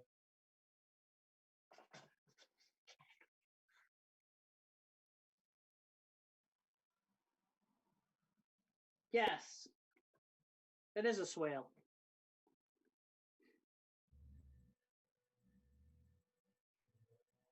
That is a swale. And the if that is in fact a pipe that comes out of the infiltration basins, is there not a way to drain it towards that swale as opposed to draining it directly out the back? I can look into that. I'm seeing 109 elevation, so it might not be deep enough, but And Karen, if they have to drain it out the back at that 103.7 elevation, can they look at what the velocity is of the water coming out of there, so there's no scarring off that side slope when it gets past the limit of disturbance? Because they have it coming right out of the 25-foot mark. And Yep. I don't know if they have any splash pads or dissipators or riprap to slow down the velocity if it comes out of there, to spread it out. Okay. yeah, I agree with Steve. That concerns me a little bit, and would love to see if there's a way that could be further away from the wetland than that. I agree with Mark. Especially if this is filling up and that's overflowing and it's got turbidity in it when it's coming out of that pipe, the more you can have that an overland flow in the buffer zone towards the resource area, the better. It looks to me, Steve, looking at it again, like the elevation that outfall is 103.7 and the swale is 109, 108. So it's quite a bit lower at the back than it is at the side at this present time. I mean, that makes sense. I was looking at the plan, right? It infiltrates through that kind of under the parking lot basin that catches all the stormwater, and that should slow everything down and kind of catch it, and then it drains to the back. Is that correct? I believe so, yes. So then the back has to be lower than that basin, and that's probably why it's so much lower. Just a note, if you do end up finding that there's some kind of, you do find out there's a bit of water that ends up coming out of that pipe towards the back, please note that I have a preference for rain gardens over riprap. Okay. But to Mark's Thank you. point, which is very good, is that 103.7 is, over where the existing well or somewhere else where that could go to daylight, where it's not going directly. If you see by the video, that's the steepest part of the site. Yeah. So when it comes over there, it's going to be scarring right down. I don't know what the elevations of the stream bank is, but it's probably a good at least 5 feet plus from where that's coming out down below, where I don't know if there's anywhere else on the site where that can come out and then meander its way to wherever you have to put it. I'll have to look into that. And with the proposals, I don't know if the commission wants to see if we can have the site, who's ever doing the consultant to come in and talk to the commission after they do their review for the stormwater.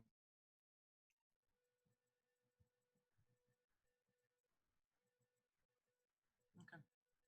That'd be great. Yeah, that's a good idea. I know site plan site plan approval gets done first, but the stormwater, before they approve it, when planning board's criteria is going to be a little bit different than conservation. So I don't know what the process for having them to come in to see the commission. What would that take after they're done, majority done with the reviews, or they want to do it in conjunction? Karen, I mean, what would have to do to have that happen, Karen? I don't know. I'd have to ask. I have no idea. I mean, But it's just, I'm sure that there's just these little questions that if, whether they're reviewing it or they could answer them relatively quickly, that I think it'd help expedite the process. Okay. 'Cause How is the number of parking places determined? By the size of the building, We're proposing 50 parking spaces. So is that like a requirement that there be 50 spaces? There's a requirement to make sure that you don't have any impact on the main road. You want to have as many parking spaces on the property to keep the flow of traffic at all times and with no backup. And that alleviates itself after 2 weeks to 4 weeks. When we went before the Board of Selectmen and we were talking about this with the police chief, he agreed with me that everything in the beginning has a 2 to 4 week, I want to feel it, smell it, taste it, and get in there. But after that, it alleviates itself. But with that being said, in the beginning and after that time, we will always have security there. As we said, we would be hiring the police department as overtime to always make sure that the property is constantly flowing and we don't have that backup. So 50 spaces right now for the size of the building that we have is minimum requirement. And the plan is still to have one-way vehicular traffic on the site? yes. Yeah, we want it to go in and out. We want it constantly flowing. We don't want any congestion on either side or the other side because there's going to be a lot of impact. There's going to be a lot of people.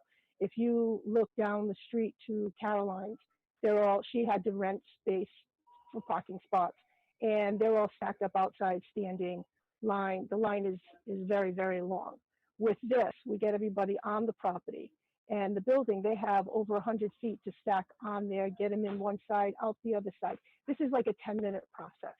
When they're outside, we're actually going to have an iPod system to get them in, check them in, order their stuff, come in, get it, and go out. So it's going to have to constantly move. There's going to be a lot of confusion if you try to get them in and out on one side.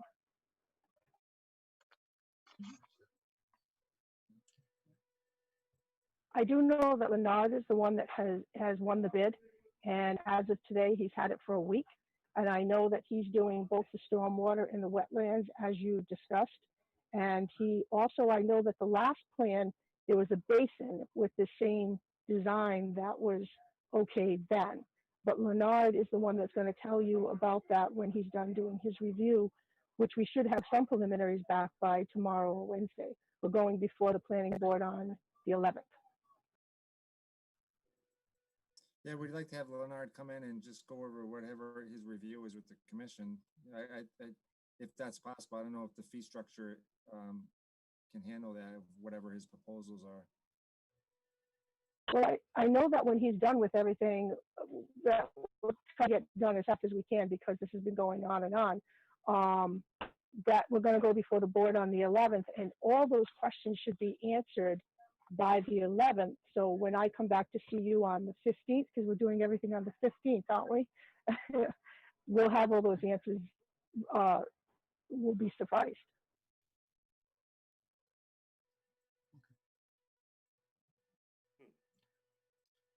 Okay. So Mark, did you have any more questions? And if not, did anybody else on the board have a question? Because then I know we have some from, this is a public hearing, it's up to the public. I know we had some comments from the larger audience. Could I have those questions?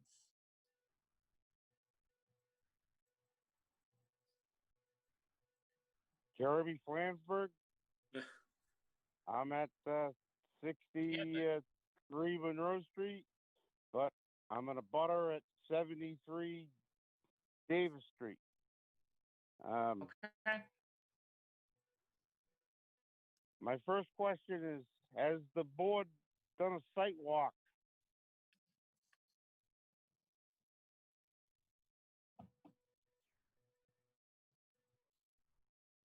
Not yet. I Oh, haven't. I mean, at the last meeting, nobody knew that there was a pond that was like right next to this property. And I just wanted to know if the board has done a site walk. Nope, we have not. All right. Second question. Are the taxes paid on the property? Absolutely. I just paid them last week. Okay. That's outside the jurisdiction of this board, but thank you for answering. Well, no permits can be issued without the taxes being paid. Now, I'm in the vertical construction business, and quite frankly, I can't see how you're going to fit a well, septic tank, and now at the last meeting, I do distinctly remember the kind lady mentioned that the interceptor was only going to be to one catch basin. I'm assuming we're going to have several catch basins. So, that interceptor system obviously is under a parking lot, and it's very big. So I don't know if you're going to be able to fit a septic, an interceptor system, and a well, within you got to have 100 feet between the well and the septic, in the 2 acres that it is. But so I'd like to know more about are all catch basins going to the interceptor, and then where they did note that they are not having a retaining a pond, retainage pond. But so how is this going to affect and feed? If it's going to go into the gravel, that's fine. But remember, there's a pond there. Nobody's really nobody's talking about it. I'd like you to address the pond. Thank you. All right, so to summarize the question, do all the catch basins go to the interceptor, and then he wants you to address the issue of the pond that is that's nearby? All the catch basins go to the interceptor, yes.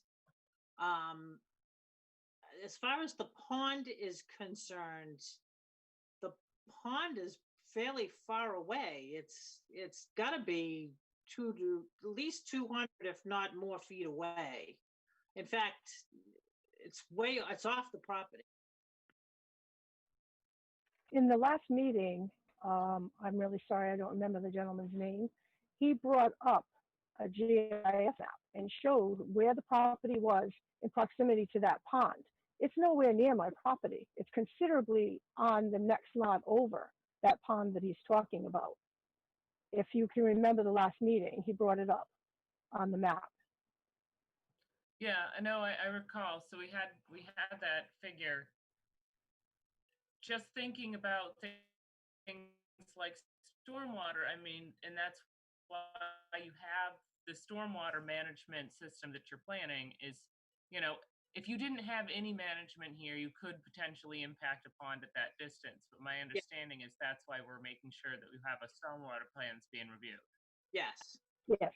Because that is quite a ways away, but I mean, you have to consider, if you didn't have any mitigation, that could be a problem. And I understand that, yes. That's why we have everything we're doing.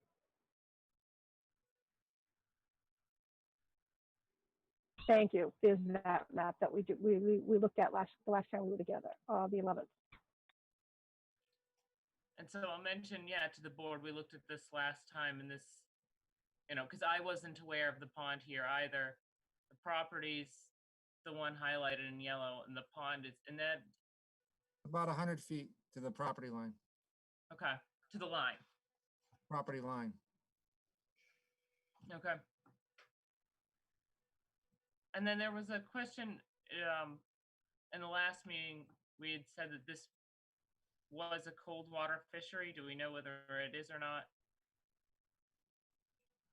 Oh, it is. It is across the street, I know that, Okay, I'm not sure how far up that goes. right? okay, I don't know if it comes past Davis Street or not, but it is across the street. okay. So no, I appreciate that awareness. Were there any more questions from the audience?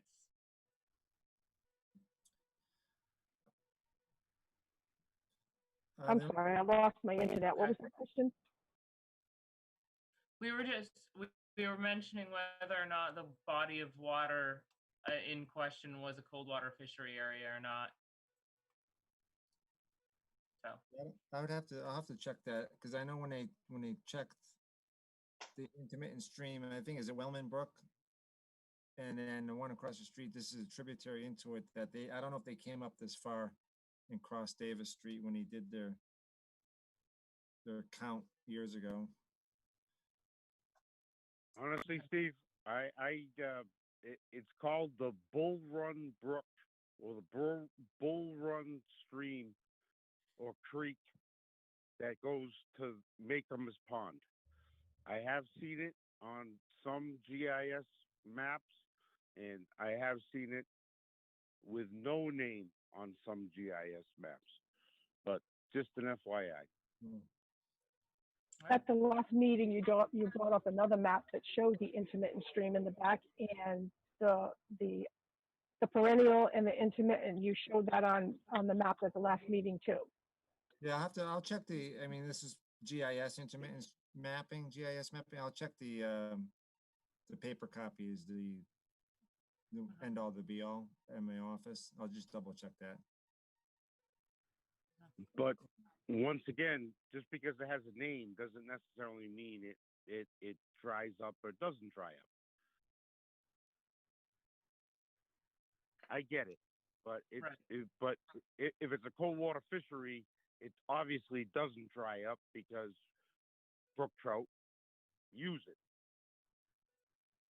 What the cold water fishery, I believe, will bring into effect is that will affect the stormwater calculations.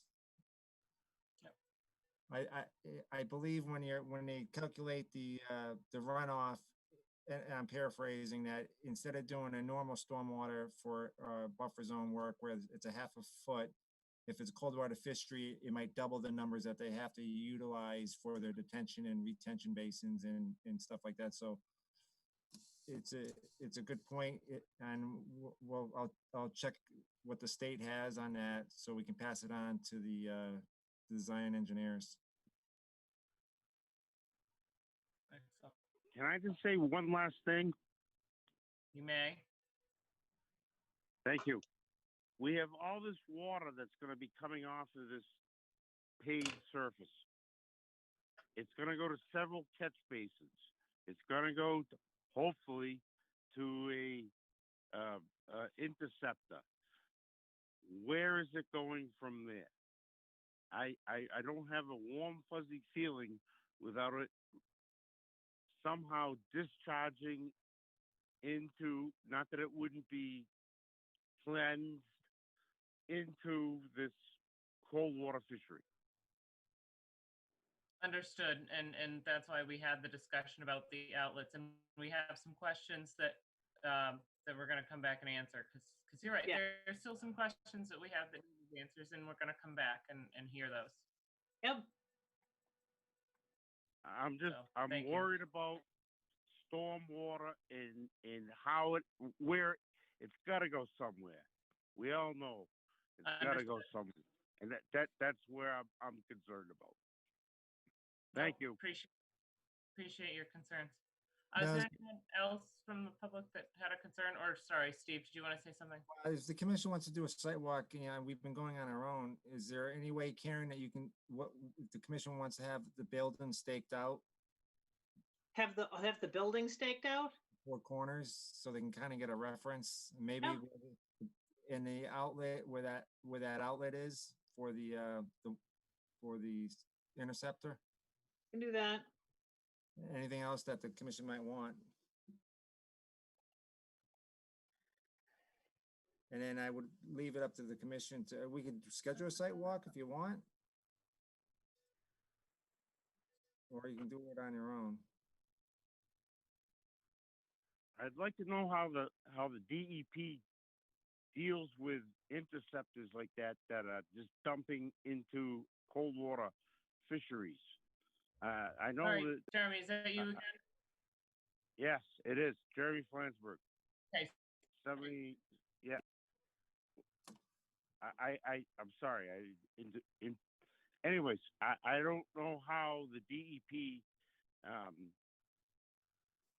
how they handle, because obviously if you have and I've installed several different interceptors, some that go into spillways or to city sewage, but now this goes into a cold water fishery. I don't know if you can even do this. So Thank you. That's all I Steve, gotta I say. think. I don't know. Okay, yeah, Steve had kind of addressed that question, that they do the calculations differently if we're taking into consideration the cold water fishery. Right. Well, yeah, the calculations for the design of the system, but you know, that I agree with Jeremy that, and Mark Mungem had the concern too, having a direct, what kind of detail is coming when there's overflow in the interceptor on a large storm. What's that storm designed for? If it's designed for a 25-year storm and is a 50-year storm, and that intercept overflows and it's flying out and it's flowing out of that pipe that's on the slope, is there a detail on if that's scouring? Should there be a separate little detention pond overspill for that? I'll find out from the design engineer what the criteria was for all of that, and I'll get back to you on it. Thanks. Yeah. Thank you. All right. I'd like to do a site walk. I don't mind. I can do it on my own, as long as we have the staking done. Yeah. So when that's would you like it staked? As soon as possible, and then when it's done, let me know, and I'll email the members. Okay. Excellent. Yeah, no, I'm good with that. Mark, you want anything else besides the four corners and the interceptor outlet? The well's already in. Yeah, I saw the well in the video. So I know where that is.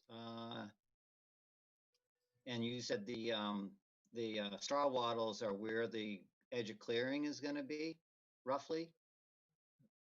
Yes. Okay. And is there a retaining wall at the back there? Did I see on the plan? You did. Yes. Okay. And that's right about at the 25-foot buffer, isn't it? It is. Yes. Okay. Would you like that? Yeah, that's as much as I need. Would you like that? Yeah, so the resource area looks like, if you go out there, it's what they call direct slope. So there's no BVW border. I don't think there's any bordering vegetated. It's bank and stream.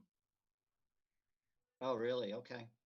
So which I think lends it to be, I don't know what your perk rates were, but it looks pretty gravelly. It's very gravelly. Can you do set a grade stake too? Is that possible? So that because the plan shows what the level of the infiltration basin is, I don't know, be nice to know how deep that is in the ground. What kind of a grade stake would you like out there? No, never mind. I can look at that on the plan. I don't need anything. I just want maybe the right, when you come in the right-hand corner, I know what Mark's getting at, the right-hand corner of the building. Yeah. Just put a marker on that stake, any grade.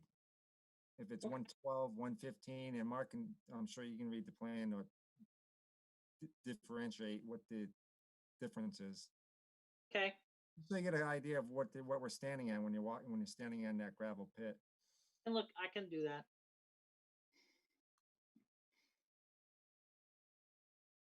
Thank you. Steve, do we have a basic, like, is the separator gonna be like the excavation for the separator? Is it gonna be like 30 by 50, 60 by 30? Do we know that yet? Well, You mean the infiltrators? Yes.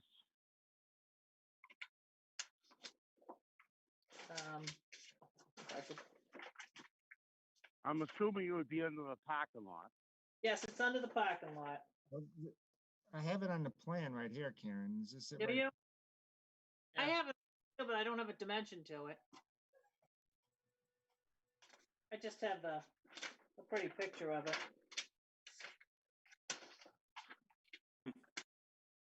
Is there a distance that has to be between that and your septic? Yep. Or that in your well? Yep. And we've met that distance. Okay. Yeah, I don't have the exact square footage of that. How wide is the building? Number by number, something? No, oh, okay. Oh, How I get wide- it. Okay. I know that it meets the requirement of what's out there, though. Thank you. Yep. How wide's the building, Karen? 30 by 100. Looks like 50 by 50 then. Yep. All right, I'll go with that. Thank you. Okay. So All I'll right. have it out for Wednesday morning. It'll be all staked out. Okay, so you guys can go out at any time after Wednesday morning. Wonderful. Thank That's you. great. All right, if there's nothing else, I will take a motion to continue this. I'll move we continue 93 Davis Street to 7 PM on 6/15. Second, I'll second that. Thank you. Made and seconded, all in favor, Art, Aye. Mark, aye. Mike, Aye. Eric. All right. Thank you. Thank you. Thank you very much for presenting to us again tonight. I know it's been a long meeting, so. Okay, thank you very much. And Thank you for everything, and I'll see you on the 15th. Yep. Thank you. you. Thank you. Okay. All right, so then the last item that we have on here is the 8:45 public hearing continued for Wallum Lake Road Solar, the shade tree cutting. Yeah, Steve, did we have anything on this tonight? I think as Maria's here, we did, Art and I did a site walk with Maria. Let me see if I can bring up. Oh, good. The plan, hang on. And she sent the plan tonight to look at also.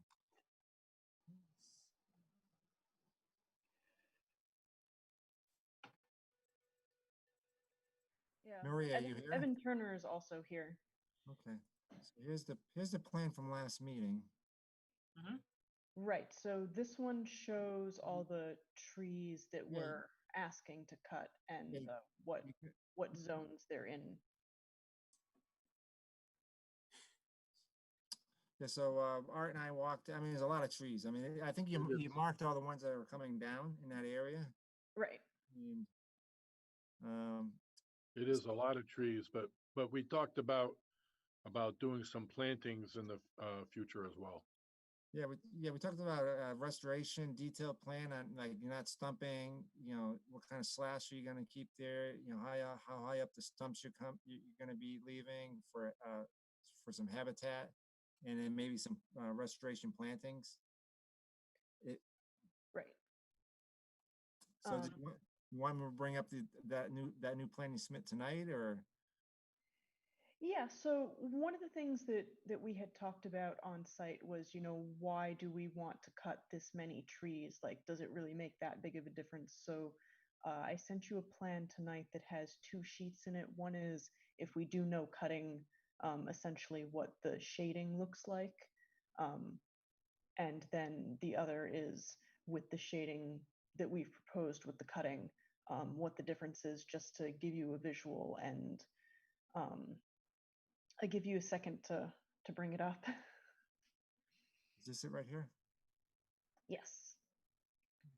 So this is the first sheet, and this is if we were not to do any cutting at all and stay out of the buffer zone. You can see that there's a pretty significant portion of the solar arrays that are shaded. The orange is the shade? Yeah, the orangish red around the edge is everything that gets shaded. Okay. And this is kind of an average. It does vary throughout the year and for time of day. So the trees that are there, I would say would have to be substantially high unless there's a grade difference. I apologize that I didn't walk to the site, and I'm sorry that I missed it. Because you're not concurrently going to get shading, stay at R50, as well as I lost the map. You wouldn't get shading concurrently.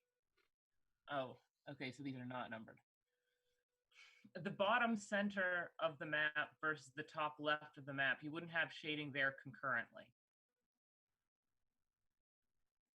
This map. I would say that's correct. This is based on an average across the sun cycles for both the year and the day. I can take this one forward, guys. So the reddish area will be areas where the average shade is above, say, a threshold, let's say 15%. Some of those areas will be dramatically higher, i.e. closer to the trees. Some of those areas, but that's the line where that peaks. And it's against every position of the sun against the tree heights. So for instance, that upper left area, that's going to be shaded mostly, for instance, in the summer, in the late part of the day, when the sun is coming from the northwest, and there'll still be a fair bit of shade from the southwest during the winter when the sun is low, and it just catches the west edge of that retaining pond where the tree line is. And that's kind of shown by the splays you see in gray, that you've got different dates and times of year, with the longest of those lines typically being December dates with the sun at a very low angle. That tends to create the most shading. But in the winter, largely there's no follows leaves. the edge of those splays to create the rough point where the shading is much heavier than is ideal. Understood. Hold on, Mark. Evan, who do you represent? I am the developer representing AMP Energy directly. I'm the developer who did the site. Thank you very much, Evan. Yes, Mark, what was your question? My question? I'm sorry. Well, I was making a comment about the, he was saying that in the wintertime, the lines are longer because the sun is lower in the sky in the southern hemisphere, but there's also no leaves on the trees then. So is there really as much shade then? Doesn't make a huge difference from a shading perspective. If you cover one of the cells on a 72 cell solar module, its output will drop by 80%. So it's really a weak link in the chain. And while, yes, the sun does come through more and that's better, it is not substantially different than a tree without leaves or with leaves. Okay, so items that are shaded red are having, excuse me, a 15% loss in daylight? That's not a precise, I just used a threshold that is commonly used. I'm not sure which threshold TRC used for this product. Okay. But that looks to me like a 10-2 shading profile where everything that is shaded between the hours of 10 to 2, or sorry, outside the hours of 10 to 2 on December 22nd. It's just a convenient sun profile. And I can put anything in that profile. It just means how much of the year is it going to sit in full shade, right? Yep. The closer you march south and the closer you get to the trees east and west, the more of the year it's going to spend fully in the shade. So for instance, Understood. most of that red stuff won't operate very well for most of December and most of January, which certainly hurts its annual production. Understood. So the plans, the second plan is what, after, if you, we have the, they allow the clearing? So Right. same standard on the shading, but the trees have just been pulled back. And again, it's the tall trees that have been pulled back for the most part. Yeah, the short trees, we don't mind one bit because they're not tall enough to shade a great distance. So in that case, we've moved the trees back and we'll still use some of the red area, but all that red area is by far not created equal. It's just, there's no point in trying to give you 15 different gradients of relative shading in the map. That'd get really busy. So just to kind of give you a percentage, if you look at the amount of red on the first one, on the first figure versus the second figure, on the second figure, the amount of red has been dropped by 50%. So it is a significant change in the amount of shading that the project experiences. I appreciate that. Thank you. All right. No, that's good to know. Okay. So on the very first plan that you showed, you had red dots and blue dots and another color dot. And the red dots are, I assume, trees that are being removed completely? They're all trees that are being removed. The color is just how far they are from the wetland. Steve, do you mind resharing that figure? Just let me bring it up. Thank you. If I remember from a previous meeting, you said that from like, I don't know whether it was 75 or 100 to 50, you were taking the trees, but from 50 to 25, you were only cutting them off. Is that, you're pruning the tops? Or so the way this works is that the red, which is the 75 to 100 feet from the wetland, that pretty much all the trees are coming out because we're taking anything that's over 10 feet tall there, essentially clearing it. The light blue that's in the middle zone, that's 50 feet to 75 feet from the wetland. Those are the trees we're proposing to take out that are taller than 25 feet. And then the dark blue, which is 25 to 50 feet from the wetland, the trees we're proposing to take out are taller than 50 feet. okay, now I understand. So would you be coming back to the commission in 5 years to want to take out more trees because the ones that are left have grown? No, sir. So the goal is to do this once, and then it takes, the better parts of decades to grow back up. We assume effectively that at the black line, behind the blue tree area there, that we're going to have the maximum tree heights that you'll achieve here, which are typically 75 to 80 to 90 feet tall before the trees peter out and or eventually die. So that's why we kind of start at that height and work down at an angle to the ground level, and of course can leave everything else in between. So that's just where we start. We redefine where the tree heights and the shading is. Do we have a map of this showing the lake with respect to this location? Oh, I mean, I can pull up just a map on my own. I can give you a rough distance if you'd like. I can pull up the GIS. Yeah, I was just going to suggest that. Okay, thank you.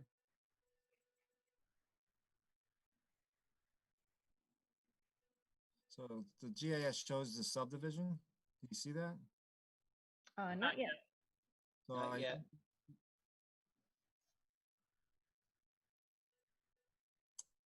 Oh, hang on, let me screen share, sorry. And the GIS map is roughly 1,500 feet to the center of those areas that I've got. You see that now? Approximate. Yep. Yes. So okay. So this is, I think this is the area where the shade tree's happening. Solar farm. The solar farm. Okay, so those trees are not casting any shade on the lake at all. No, they're well away from it. All right, thank you. Yeah, are there any other questions from the board? There's one issue with this. I'll let the board. I have one question.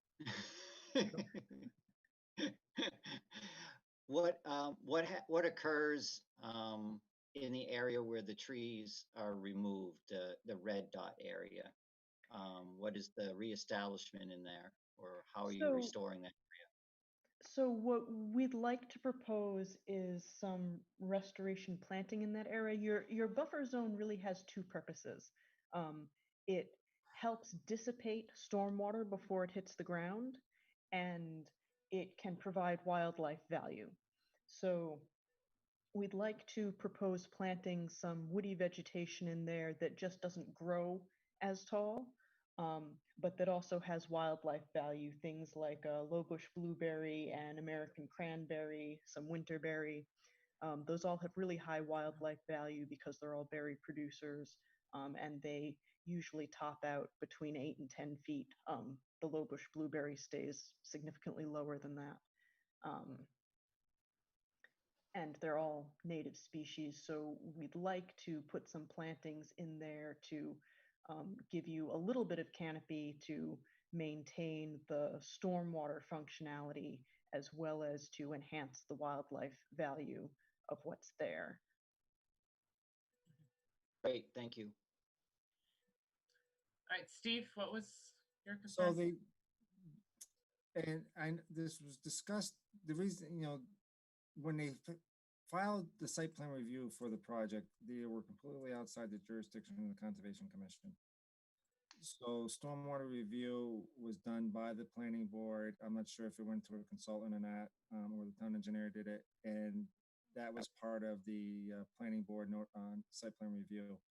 When he filed for this shade tree portion, it triggered stormwater review under the Wetlands Protection Act, which is a little bit added on to, I'm speculating, to what was approved under the large project for site plan review. There was comments from the DEP on this, on the stormwater review. And so the comment at last meeting was because this is amending or changing the stormwater permit that was approved by planning board, that the commission requested that they go back and let the planning board know that this shade tree project is modifying their stormwater approval, and that they come back and get either, they'd have to, I don't know if they'd have to review it, okay it, that they get some kind of answer from the planning board and whoever designed, reviewed it. Yes, sir. If I may. So my rough plan, I'm on with the planning board on the 11th.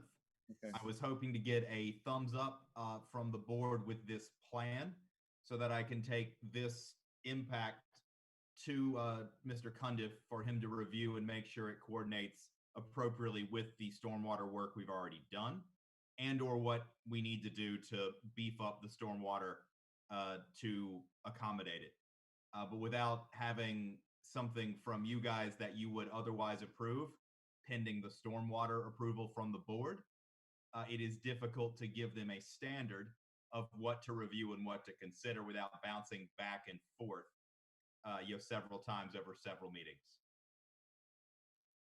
Which is great. I just want to make sure, because, site plan review went first. I think you closed the meeting, and that I'm not sure they're aware that there was a change in their stormwater. And I put up on the screen just so the commission can see the comment from the DEP.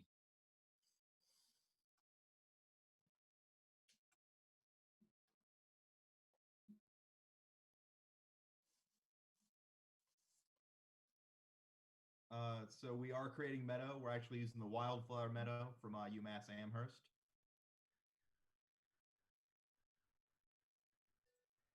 I will ask the engineers and Bill about that open space question. We're not using herbicides. We are phasing the project's tree removal and by 5 acre chunks, so the whole site isn't open at any given time before So it's. if you can just make sure the planning board, you can CC me on it too, that, this is the comment from the DEP, and that the commission is looking for, make sure that their approval of the additional work within their jurisdiction. Yes, sir. And that way, so if the DEP asks any follow-up questions, we can tell them that this has been, their comments have been addressed and looked at. Will do. Thank you. I mean, I shouldn't think that there would be any greater rate of runoff from the site if all we're doing is removing the large trees and replacing them with low shrubs and brush and all that. I would think that it's still the same coefficient of runoff, personally. We think that too, but Yeah, we're having it reviewed with the planning board just to make sure. Yeah, I agree, Mark. It's just that we did get the comment from the DEP, and there's some just so for courtesy that they should be aware that their approval has changed. Yep. And hopefully it's a simple one meeting, quick review and they approve it. This additional stormwater change. And what did we say about the stumps after the clearing, after the cutting? No stumping in these areas. There's no need to. It disturbs the soil more than we need. Right. Good point, Mark. I mean, Art.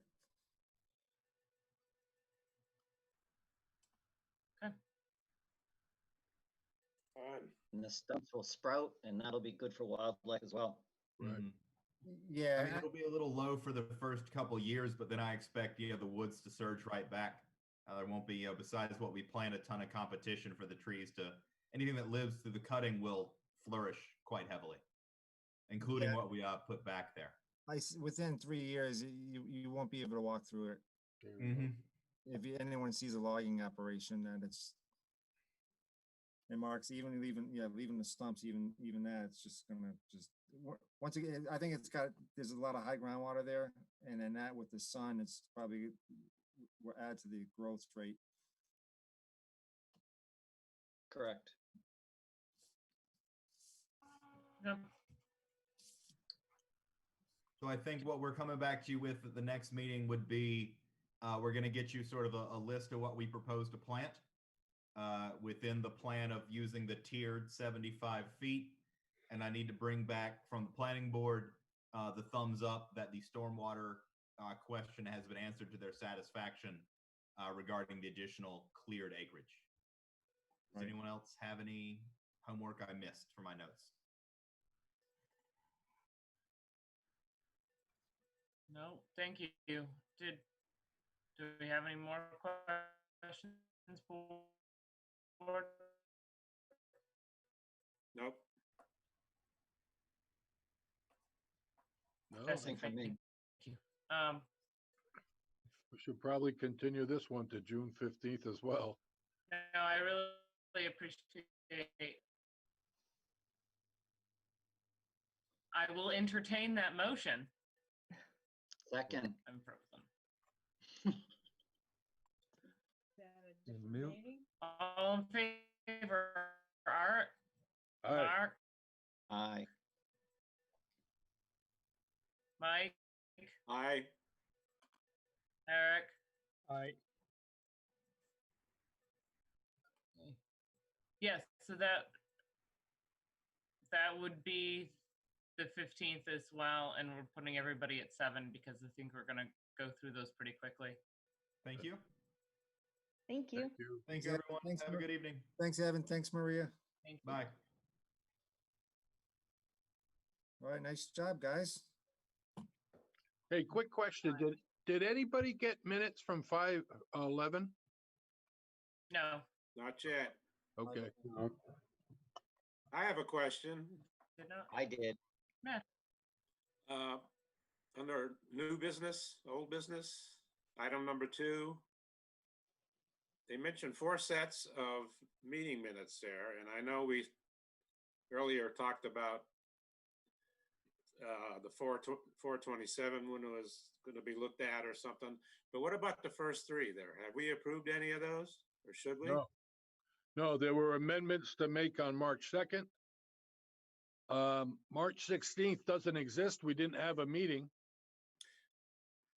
And April 6th, the folks hadn't seen it yet, so not everybody had seen it, so we're going to review it again. But we could approve March 2nd, right? With the. No, we had comment though. Yeah, but. Oh. You can approve it with the changes. If there are 2 or 3 changes, Yeah. I mean, if you guys are, Well, we couldn't approve it because I wasn't sure who joined the meeting. I don't know what name goes in there. right. right, Oh, yeah, Tracy was gonna Okay. look it up. Tracy was gonna look it up. Tracy was going to read lips and see who it was, I think, or something. All right. So we're yes, waiting. but I don't wanna, I'm not gonna make a motion to approve that one, or I'm not going to encourage a motion to approve that. Oh, that's fine. Just so don't I want to. just seeking clarity here. Okay. And obviously 6-1 isn't an upcoming meeting, it is the meeting we're having. And then we have one on the 6th, and we have some vouchers to sign again. You know, and this is a note to myself as well as the rest of us. I don't check my email all the time either, but Tracy was good enough to call me and tell me when she put them stuff up to sign.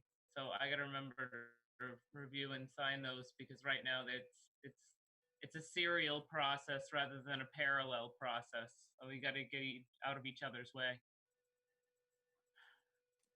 All right, if there's nothing else, I will entertain a motion to adjourn the meeting. So moved. Move. Nice job, guys. Second. Good, all in favor? Aye. Yeah, I heard that from everyone. Great, thank you, everyone. Take care, everybody.